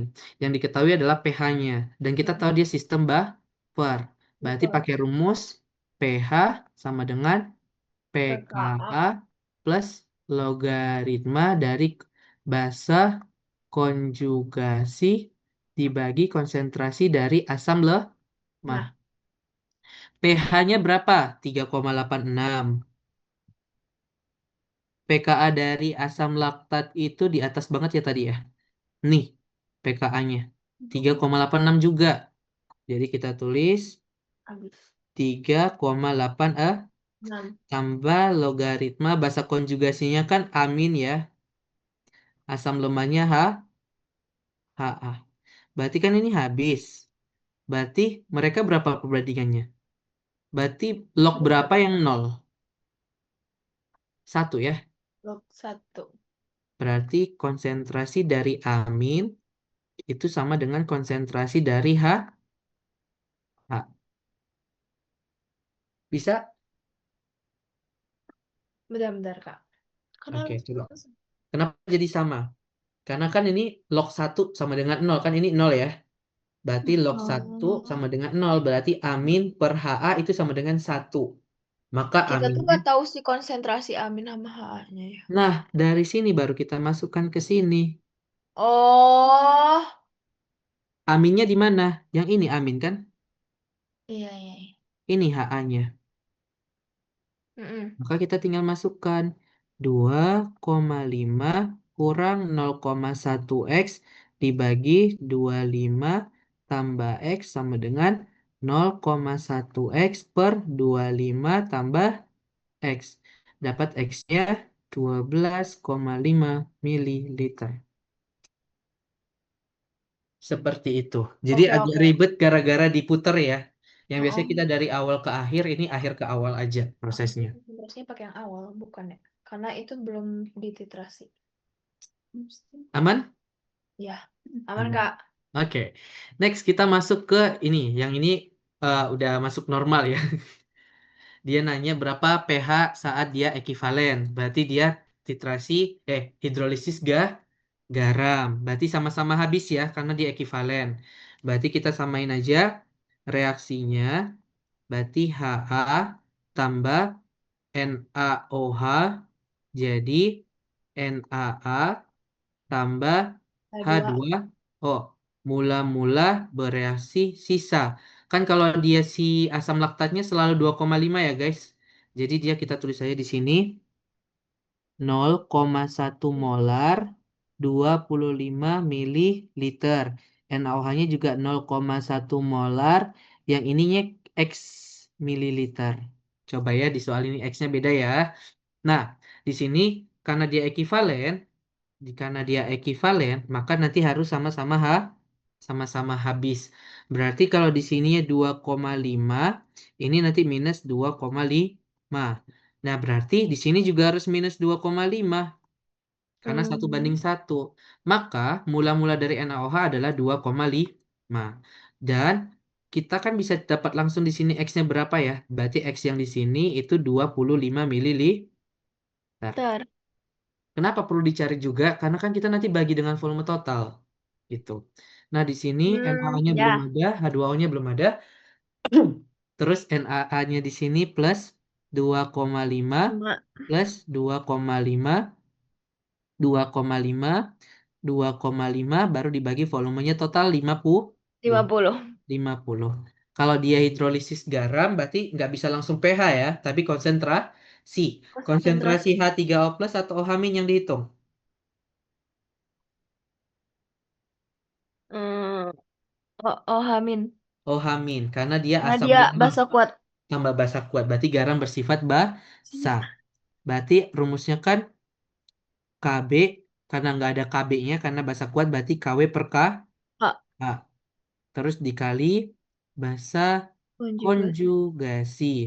Tinggal dimasukkan KW-nya 10 10 pangkat minus minus 14. 14. Terus K-nya tadi 10 pangkat 10 minus angkat 3,86. 3,86. Basa konjugasinya 2,5 bagi 50. Tuh. Dapat konsentrasi OH-nya, bisa dicari pOH-nya, bisa pH. dicari pH. Coba dihitung. Sebentar, Kak. Oke.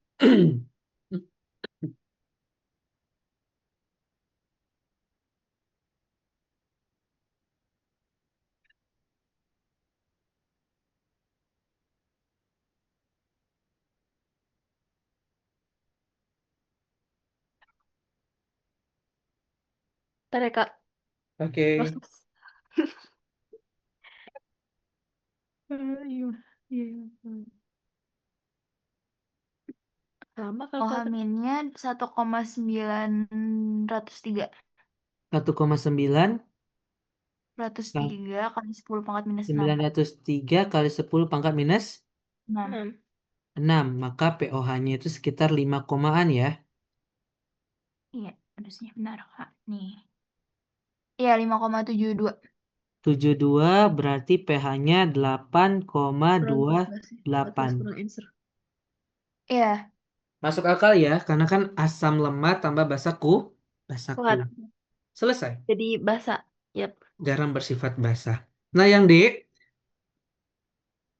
kalian kan lagi titrasi nih guys ceritanya. Titrasi asam laktat sama NaOH. Nah, kan kita butuh indikator ya untuk Yap. melihat kapan titrasi kalian selesai. Kalau kemarin kalian pakai penoftalen, berakhirnya ketika warnanya sudah berubah ya, Yap. jadi warna ungu. Nah, berarti di sini kalian lihat nih, dari pH titrasi kalian yang ekivalen, di manakah indikator yang pada pH itu dia baru mulai mengalami perubahan warna? Yang mana?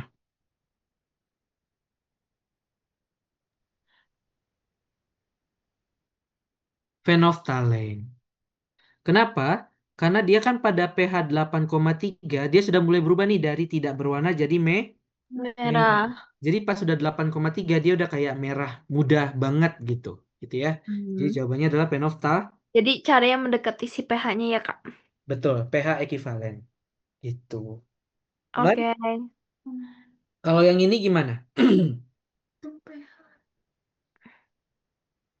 pH larutan saat penambahan NaOH-nya 0,1 molar sebanyak 30 mili.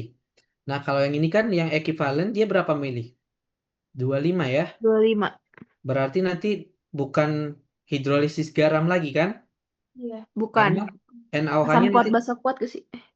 asam lemah basa kuat. Aduh, Iya, basa asam ya, kuat. perhitungannya ya. Iya. Nah, di sini nanti 3 kan? 3 Heeh. kurang 2,5 jadi setengah ya, Iya. 0,5. Jadi nanti yang dihitung itu kalau di sini aku langsung tulis saja eh, hitung pH NaOH. Tadi sisa molnya kan 0,5 ya, 3 kurang 2,5 dibagi 55 molar. Kenapa 55? Karena kan dia volume asamnya 25. Volume basanya sekarang 30. 30. Bisa? Ini nggak usah Oke, Kak. ditulis lagi lah ya, gitu ya. Enggak. Nah, yang F ini, oke. Di sini kita punya asam laktat sama asam klorida. Ada Ha dan ada HCl. Yang manakah yang paling berkontribusi untuk pH? Kan dua-duanya pasti memberikan kontribusi ya. Tapi yang mana yang lebih besar? Ya jawabannya pasti yang lebih kuat. Karena kalau HCl kan dia asam kuat. Alfanya sama dengan 100%. Sedangkan kalau Ha, alfanya tidak sama dengan 100%. Jadi misal kalau HCl-nya 0,1 molar nih, maka dia akan memberikan H3O plus yang juga 0,1 molar. Or. Sedangkan kalau asam laktat, dia 0,1 molar, dia cuma ngasih kayaknya 0,00 sekian molar H3O plus. Jadi jawabannya yang HCl. Oke. Oke. Oke, masih mau lanjut nomor 3? Ya, boleh Lanjut lah, lah Kak. ya. Lanjut lah ya. Belum jam 9 pun. Belum, belum, Kak. Aman, Kak. Masih masih kuat, masih kuat. Masih, masih. Ini tuh sebenarnya waktu kita belajar tentang kesetimbangan kelarutan aku sudah singgung ya, dan ternyata dia keluar di tahun lalu. Mm-mm. Yang tadi Jadi soal-soal asam basa juga waktu itu kakak yang kita mau belajar KBF juga udah nggak sih? mudah. Mirip-mirip. Mm-mm. Mm. Nah, yang ini kita lihat seng oksida. Berarti ini kan kesetimbangan oksida ya, kesetimbangan kelarutan oksida. Sama sulfida kan dia tidak langsung ya, dia ada lanjutan reaksinya dengan air. Kalau kita lihat di sini, oksida yang sering dibuat jadi aditif, terus dia sulit larut dalam air, sukar larut. Nah, padatan ZnO akan terurai menjadi ion-ionnya. Dan salah satu ion tersebut akan bereaksi dengan air, sehingga meningkatkan pH larutan. Yang meningkatkan pH itu apa? Asam atau basa? Meningkatkan pH basa. Basa. Berarti salah satu ionnya itu adalah basa. Basa. Coba kita tulis. Yang A, tuliskan dua persamaan reaksi kesetimbangan yang terjadi pada proses kelarutan ZnO dalam air dan persamaan totalnya. Nah, berarti kita punya reaksi satu, ya basic ya, kelarutan itu kan ZnO, nanti Solid. akan berubah, ini solid, Mm-mm. menjadi ion-ionnya kan yang awal Mm-mm. kesetimbangan ya. Zn2 plus Zn2 plus, ini aquos, aquos tambah O2 min. O2 min, ini aquos. Nah, di Mm-mm. soal juga dia disebutkan salah satu ionnya akan bereaksi dengan air. Yang mana? Nggak mungkin Zn2 plus, tapi O2 O2 min. karena dia yang sangat basa. Kan di sini juga meningkatkan pH. Maka nanti O2 min yang aquos akan bereaksi dengan H2O yang liquid. Membentuk kesetimbangan, membentuk 2 OH min Min. aquos. Kemarin kita udah bahas yang ini ya. Mm-mm. Terus kalau kita jumlahkan, karena dia minta reaksi totalnya, maka adalah ZnO Zno solid solid tambah tambah H2O liquid H2O liquid berkesetimbangan membentuk Zn2 2 plus tambah plus 2 OH min min aquos aquos. aquos. Selesai. Oke. Berikutnya yang B, larutan jenuh berarti sudah KSP ya. Dia memiliki pH 8,95. Hitung kelarutan ZNO dalam air. Nah, kalau pH itu kan nggak, kalau nggak dari OH- ya dari H3O plus kan?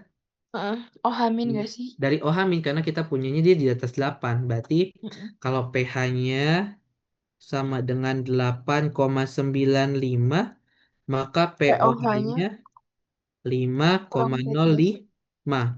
Maka konsentrasi OH-nya itu sama dengan 10 pangkat 10 minus pangkat minus 5,05. 5,05. Selesai. Nah, sekarang kita akan masuk ke sini nih, yang di soal. Nah, reaksinya kan kita udah tahu. Reaksinya ZNO tambah H2O berkesetimbangan Zn2 plus tambah 2OH min. Min. Mula-mula bereaksi sisa. Kita nggak tahu berapa dia di awal. Kita mau cari berapa kelarutannya. Karena di soal juga Mm-mm. kelarutan ZNO. Ini kita Mm-mm. nggak peduli berapa. Belum ada, belum ada. Ini S, ini S, 2 2 S. S. Ini S, ini 2. 2 S, berarti KSP-nya. Nggak ada KSP diberikan di soal ini. Oh iya ya. Kan kamu udah tahu OH-nya berapa. Oh iya. Ini kan OH- juga. Oh iya Maka benar. 2 S-nya itu sama dengan 10 10 pangkat pangkat minus bagi 2 aja. 5,05. Maka S-nya sekitar 5 kali 10 Hmm. pangkat minus 6,05. Nanti dihitung aja ya. Oke, oke. Nah, kalau ini kan dia tanya dalam satuan gram per Kali liter MR aja. kali mR. MR-nya ada di soal ya, guys. Heeh. 81,39. 81,39. Ini nanti dikalkulatorin biar dapat 10 pangkat minus yang bulat ya. Ini aku masih Oke, Kak. koma. Aman, Kak.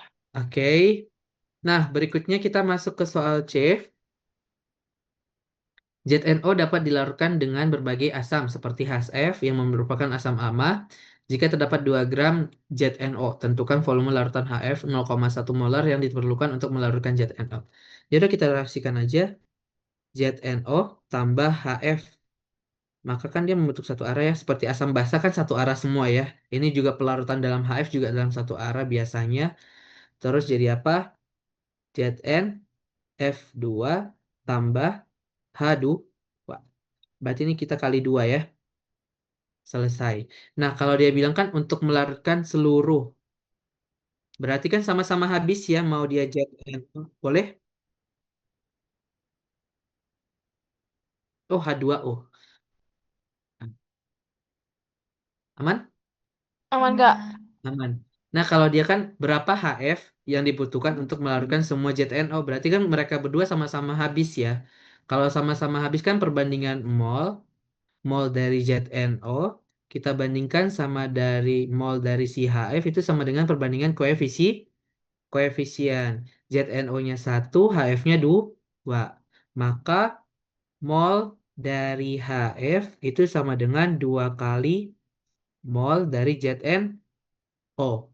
HF ini kan dalam bentuk larutan, berarti rumusnya molaritas dari HF kali volume dari HF itu sama dengan 2 kali mol ZNO yang diketahui gram. Berarti gram ZNO dibagi dengan mR ZNO. Yang ditanya apa? Volume dari si HF. Maka volume HF itu sama dengan 2 kali 2 per 81,39 per 1/0,1. Coba dihitung berapa ini teman-teman? Ntar, Kak. 2 bagi berapa? 81,39 ya? 2 kali 2. Bagi 0,1 kali 1/0,1. 0,49. 0,49 liter. Karena kita udah mol ya, jadi semuanya harus liter atau gram gitu. Aman? Aman. Nah, coba ini kalian coba dibaca dulu yang D. Jika untuk melarutkan ZNO-nya digunakan HCl. Kalau yang di soal C-nya kan kita pakai HF ya. HF, yang D ini HCl. Apakah volume larutan HCl yang dibutuhkan itu lebih sedikit, sama, atau lebih banyak? Dengan Hmm, konsentrasi yang sama ya, guys. oke. Jawabannya apa? Nggak usah dihitung Hmm, juga bisa. lebih sedikit karena dia asam kuat. Enggak juga. Jawabannya sama. Hah? Kalau Kenapa? kalian hitung pun, nanti kan berarti di sini HCl jadi 2 HCl kan? Iya. Terus di sini berarti mol HCl 2 kali mol ZNO kan? Sama ya. Berarti HCl-nya kan larutannya. Berarti molaritas kali volume. Selama molaritasnya sama, jadi selama M-nya sama, maka volumenya juga sama. Karena kalau kita kan mirip sama asam basa tadi kan. Kalau asam tambah basa, kita langsung mereaksikan mereka. Kita nggak lihat dulu Ka-nya kan. Jadi kita bikin satu arah. Tergantung siapa yang menjadi pereaksi pembatas. Mirip sama ini juga. Jadi walaupun ada satu yang lemah, satu yang kuat, kita nggak bakal lihat dulu Ka-nya. Jadi kita lihat dulu dari MRS-nya aja. Gitu. Aman? Jadi lemah kuatnya nggak berpengaruh asal si konsentrasinya sama, pasti volumenya tuh Hmm. Masih sama. sama. Karena kan Hmm. di sini kalau kalian hitung pun pasti nanti 0,49 liter juga. Iya, karena iya ya. Oke. Nah, yang ini yang C, yang E kita coba di bawah ya. Masih ingat yang ini coba dibaca. Jadi ion ini dapat bereaksi dengan F-, membentuk ZnF2, ada KSP-nya. Apakah pada larutan yang terbentuk dari campuran sekian tambah sekian akan membentuk endapan? Berarti materinya tentang sub apa kemarin di kesetimbangan kelarutan?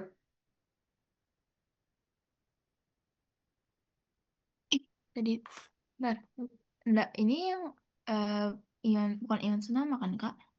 Apa? Ion senama bukan apa ini? Bukan. KSP QSP. Karena yang di Hmm. soal dia sebutkan apakah akan Endapan. terbentuk endapan atau tidak. Kalau pertanyaan yang seperti ini pasti yang dia Oh tanya iya, adalah yang ngebandingin mm-mm. KSP sama KS. Berarti kan semuanya dimulai dari reaksi KSP-nya kan? Reaksinya Iya, apa? Zn F2 ini solid berkesetimbangan membentuk Zn2 Zn2 plus. plus aqueous tambah 2 F- Plus. aqueous. Nah, di sini ZnO-nya 2 gram. HF-nya 0,1. Pada soal C berarti volumenya sama dengan yang C ya, 0,49 liter. Ya kan? Mm. Yang di sini. Mm. Oke. Kemudian berarti kita lihat sebelum itu aku mau tanya.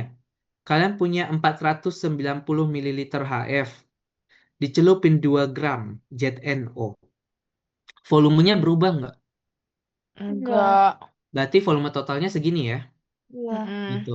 Maka dari sini kan kita bisa cari ya QSP-nya apa?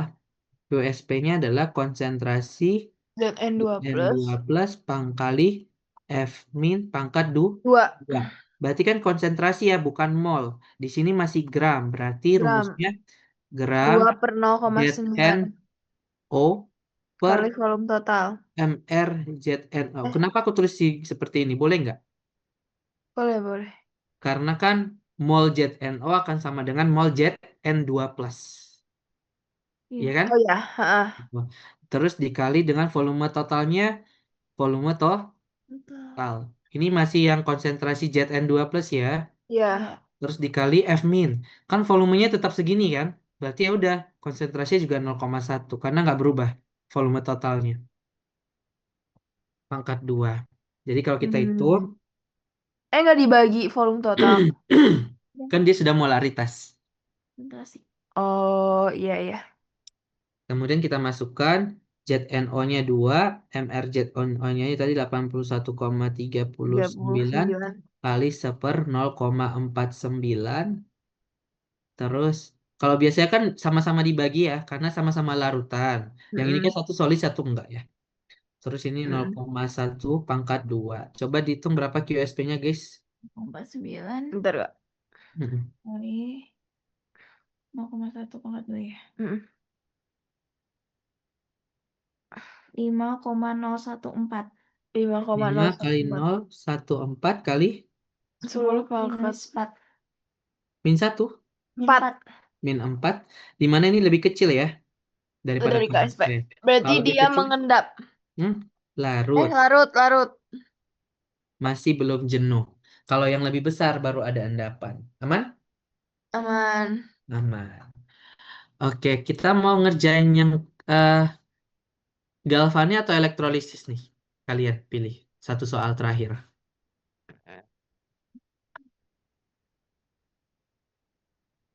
Itu yang diagram aja sih Kak, kayak aku. Yang ini Iya. gampang sih. Ya Allah, ya udah deh. Coba Gimana coba. analisisnya Kak? Ini kita kita jawab secara singkat ya. Oh iya, Yang boleh, A, boleh. dia Review nanya singkat. elektroda yang bertindak sebagai katoda. Kan kalau katoda kan lihat yang siapa yang gede kan? Yap. Udah. Yang B, tuliskan reaksi redox. Berarti tulis katodanya dulu baru Katoda, anoda, katodanya. reaksi. Terus Jumlahkan. reaksi total. Betul? Hmm. Notasi sel. Udah tau lah ya. Anoda, katoda, ya. Oke. E-sel. E-sel kan pakai rumus nurse. Karena bukan E0 di sini. Nurse. Aman? Ya, aman. Nah, yang di sini dia sama, tapi dia cuma ganti. Yang tadinya katodanya nikel, yang ini kan tadi yang sebelumnya katodanya nikel ya. Di sini dia balik, tapi masih sel galvani masih bisa bereaksi nggak? Dengan dia otak-atik konsentrasi mereka berdua. Nah, belum tentu ini sudah tidak spontan ya, walaupun dibalik. Kalau N0-nya pasti sudah negatif. Kenapa negatif? Kalau Kenapa, yang di Kak? atas ini kan spontan ya, jadi kan dia milih kalian. Ini menurut kalian siapa katoda? Nikel ya. Nikel. Ini anodanya. Berarti N0 selnya besar kurang kecil. 0,03. Enggak. Nah, yang di soal ini dia ganti guys. Kobaltnya sebagai katoda.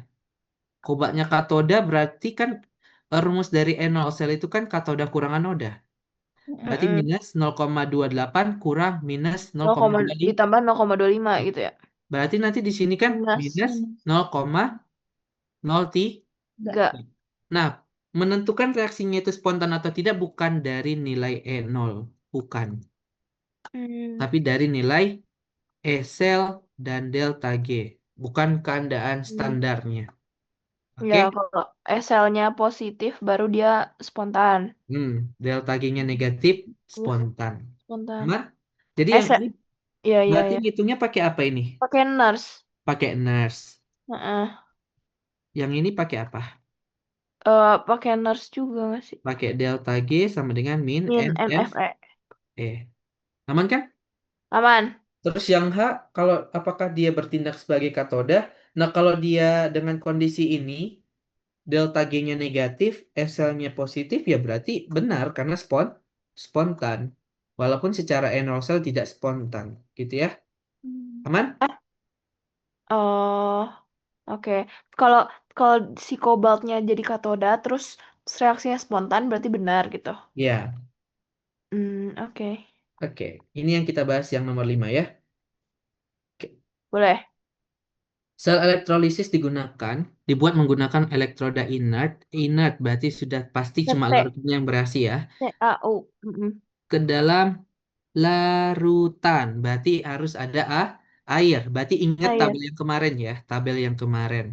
Nah, yang kita elektrolisis adalah kromium 3 nitrat. Berarti Cr NO Tiga. berapa kali 3. Nah, berarti kan di sini ada Cr NO 3 kali jadi apa? Cr CR3 plus plus. tambah Ini NO 3. padatan kan ya? Berarti dari solid. Aqueous kan larutan. Oh iya. Ini aqueous, aqueous, aqueous. Nah, kalau di Bagus. soal ini cuma minta katoda ya, aku minta dua-duanya. Apa reaksi di katoda? Apa reaksi di anoda? Kalau CR3 plus berarti CR3 plus. Ya betul, dia sendiri yang bereaksi ya, Iya. karena dia bukan golongan 1A ataupun 2A. Tambah 3 Tiga elektron elektron jadi jadi Cr. CR. Terus yang NO3 min? 2H2O ya. Iya nggak sih? Ya Sisa asam betul. okso. Iya, sisa asam okso. 2H2O tambah 2H2O 2 jadi, elektron. oh, enggak, Eh, elektronnya sebelah kanan. oh Jadi iya. O2 tambah 4. H2. Oh, ini kita kali 2 tambah salah ya, mohon maaf. 4H Kenapa plus kenapa ya sih, Kak? 4H plus? Kenapa Tambah jadi 4 sampai 2 elektron. lagi? Mohon maaf, tambah Saya juga lupa 4 ini. H plus tambah 4 elektron. Tron. Aman? Aman. Nah, kalau kita baca soalnya, di soal ini kan Mm-mm. endapan yang dihasilkan sebanyak 1,15 gram di katoda. Berarti itu apa? Di katoda Endapan si, berarti si CO2. hmm? CR. CR. Karena kan yang katodanya ya. Berarti yang Ya, 1,115 gram ini adalah CR. Nah, berikutnya hitung muatan listrik yang menghasilkan endapan di katoda. Kan pakai yang ini kan itu. listrik ya. Kalau listrik kan kita akan menghubungkan dengan reaksi kimia dari eh, mol elektron. Namun yang di sini kan dia sudah ngasih tahu berapa gram dari si kimianya ya. Berarti kita mulai Mm-mm. dari dia ya. Mm-mm. Berarti kita cari dulu Mol eh, elektronnya. CR dulu. Oh, mol CR dulu. Oh, nanti pakai koefisien ke Kan elektron gitu ya. kalau mol elektron rumusnya apa? IT per F ya. T per F. Di Heeh. sini nggak ada arus, malah itu yang ditanya. Oh, oke.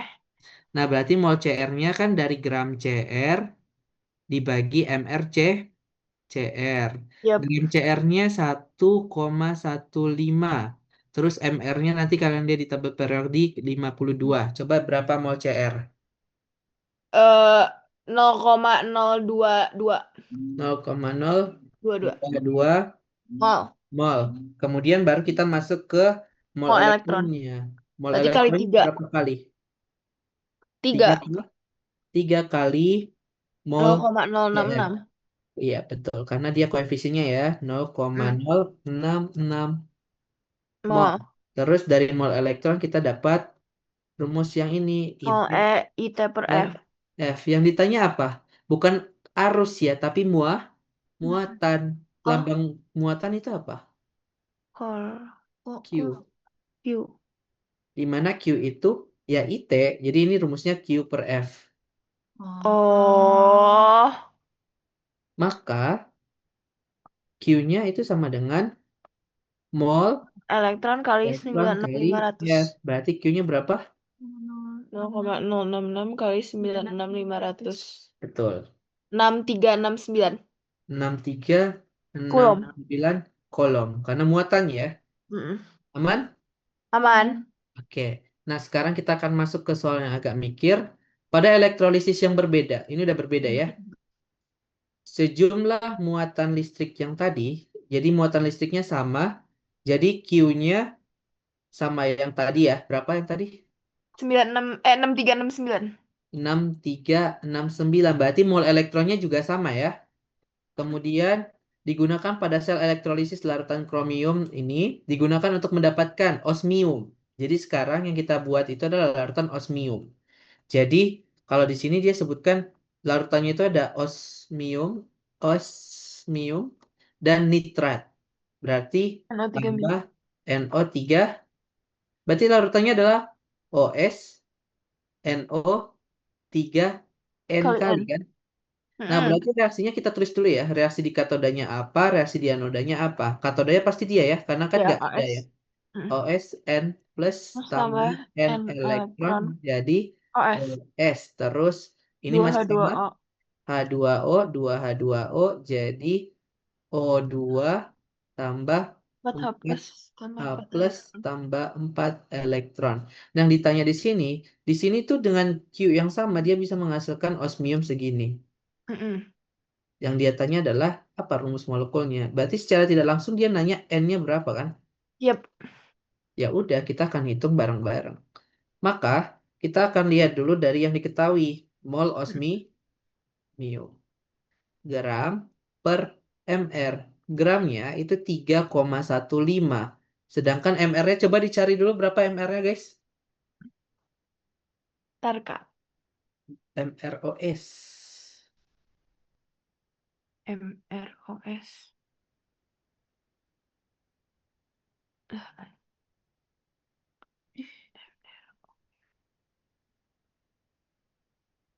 190,23. 190,23. Oke, 190,23. Ini berapa? 0,0. 0,01. 6. 6 mol ya. Nah, Oh, sedangkan 1. mol elektronnya kita udah tahu kan dari soal yang sebelumnya Iya. 0,066 mol. Yang ini, Bagi aja. yang ini. Hmm. Mm. Kan kita nggak tahu ya berapa perbandingannya, kan yang ditanya N-nya. Nah, karena kita tahu dua-duanya molnya, berarti kita tinggal bandingin mol elektron dibanding mol dari osmium, itu kan sama dengan N/1 kan, Bentar. koefisiennya. Mol E Ya. sama OS-nya 1. Maka kita bisa cari nih, N-nya itu sama dengan 0,066 bagi 0,0166. Ini nanti jawabannya 4. Hmm. Maka molekulnya kita adalah osmium nitrat 4K. 4 kali. Hmm. Begitu. Yang Oke. agak bikin pusing di bagian D sih sebenarnya. Oke, Hmm. coba kita baca ya. Jadi larutan kromium 3 nitrat yang di soal sebelumnya tadi ya, digunakan untuk melapisi permukaan plat besi. Jadi aku tulis gambarnya plat besi seperti ini. Kemudian dilapisi di atasnya. Dimensinya itu 50 mili, 10 mili. Terus kita mau ketebalan dari kromium. Jadi kan kita nanti depannya ini kita akan isi dengan kromium ya di atasnya supaya lebih tahan korosi. Ketebalannya adalah 10 mikrometer. Dan digunakan arus 500 mili ampere. Diketahui MR dan kerapatan logam. Tentukan waktu. Berarti kan ini sebenarnya kayak ngitung kita yang biasa ya, karena kan yang biasa ditanya itu waktu ya. Berarti kita mulai dulu dari gram yang diketahui, gitu ya. Berarti kita bisa cari gram dari kromium yang mau kita lapisi. Jadi berapa berat kromium yang akan kita isi di sini? Berarti kan di sini ada informasi yang tentang gram nggak? Yang mana? Selain MR ya guys. Ada. Apa? Kerapa? Kerapatan logam. Kerapatan logam. Ini kan gram per sentimeter pangkat 3. Itu kan volume ya. Iya.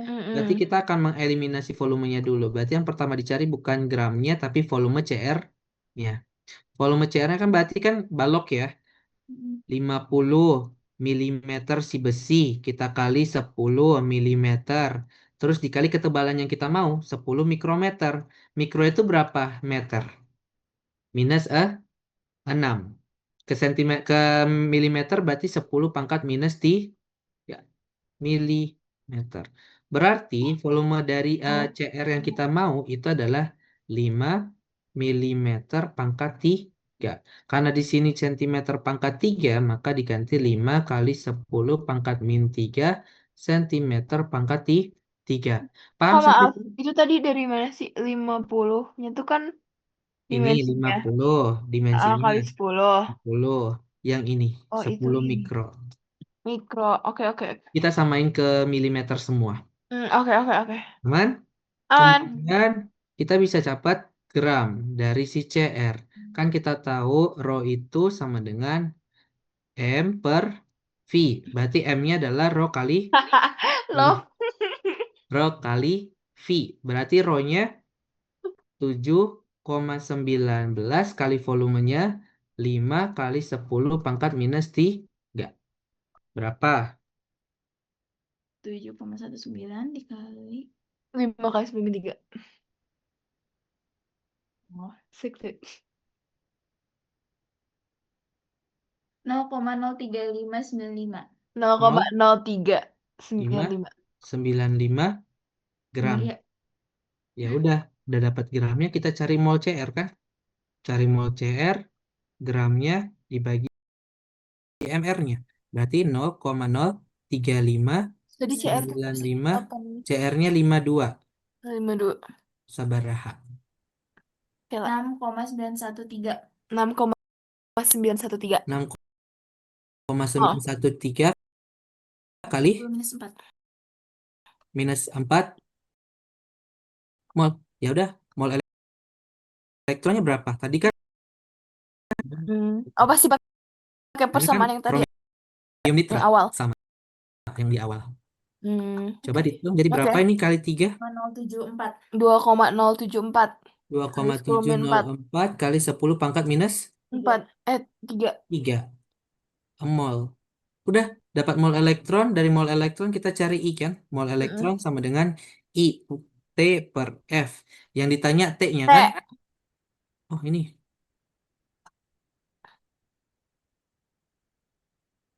Ini beneran. Maka T-nya sama dengan mol elektron kali F dibagi I. Mol elektronnya 2,704 kali 10 pangkat min 3. F-nya 96500. Arusnya tadi berapa? Harusnya 500 mega. Miliampere ya. Miliampere. Mega. Mega. 500 miliampere kan 10 pangkat min 3. Coret, ini hilang nolnya. Jadi kali-kalikan aja. Nanti dapat sekitar 400 second. Berapa menit Itu ini? dalam menit bagi 60, bagi 60. 6,6. Yap, 6,6. Selesai. Yeah. Uh, agak Kak, sebenarnya ini kok untuk ini ya? apa? Apa? Elektrolitisnya di nomor akhir ya? Iyalah kan berurutan ya guys. Tapi inornya? Oh, kalau nanti kalian berarti organik terakhir ya? Iya. Mm-mm. Emang tahun lalu nggak ada, Kak? Nggak ada, baru tahun ini baru mulai lagi. Iyo. Terus tahun lalu cuma 3 bab asam basa. Eh, iya, Ih, Berarti asam basanya dikurangin 1. Karena tadi asam basanya sampai 3, Cok. iya sih bener. selesai. Ini langsung aku kirim ya. Oke, Oke, makasih, Kak, Kak. makasih Oke, banyak. terima kasih atas kerjasamanya. Udah boleh live group, live Zoom-nya ya. Live group. Jahat, Kak. Bukan. Oke guys, semangat.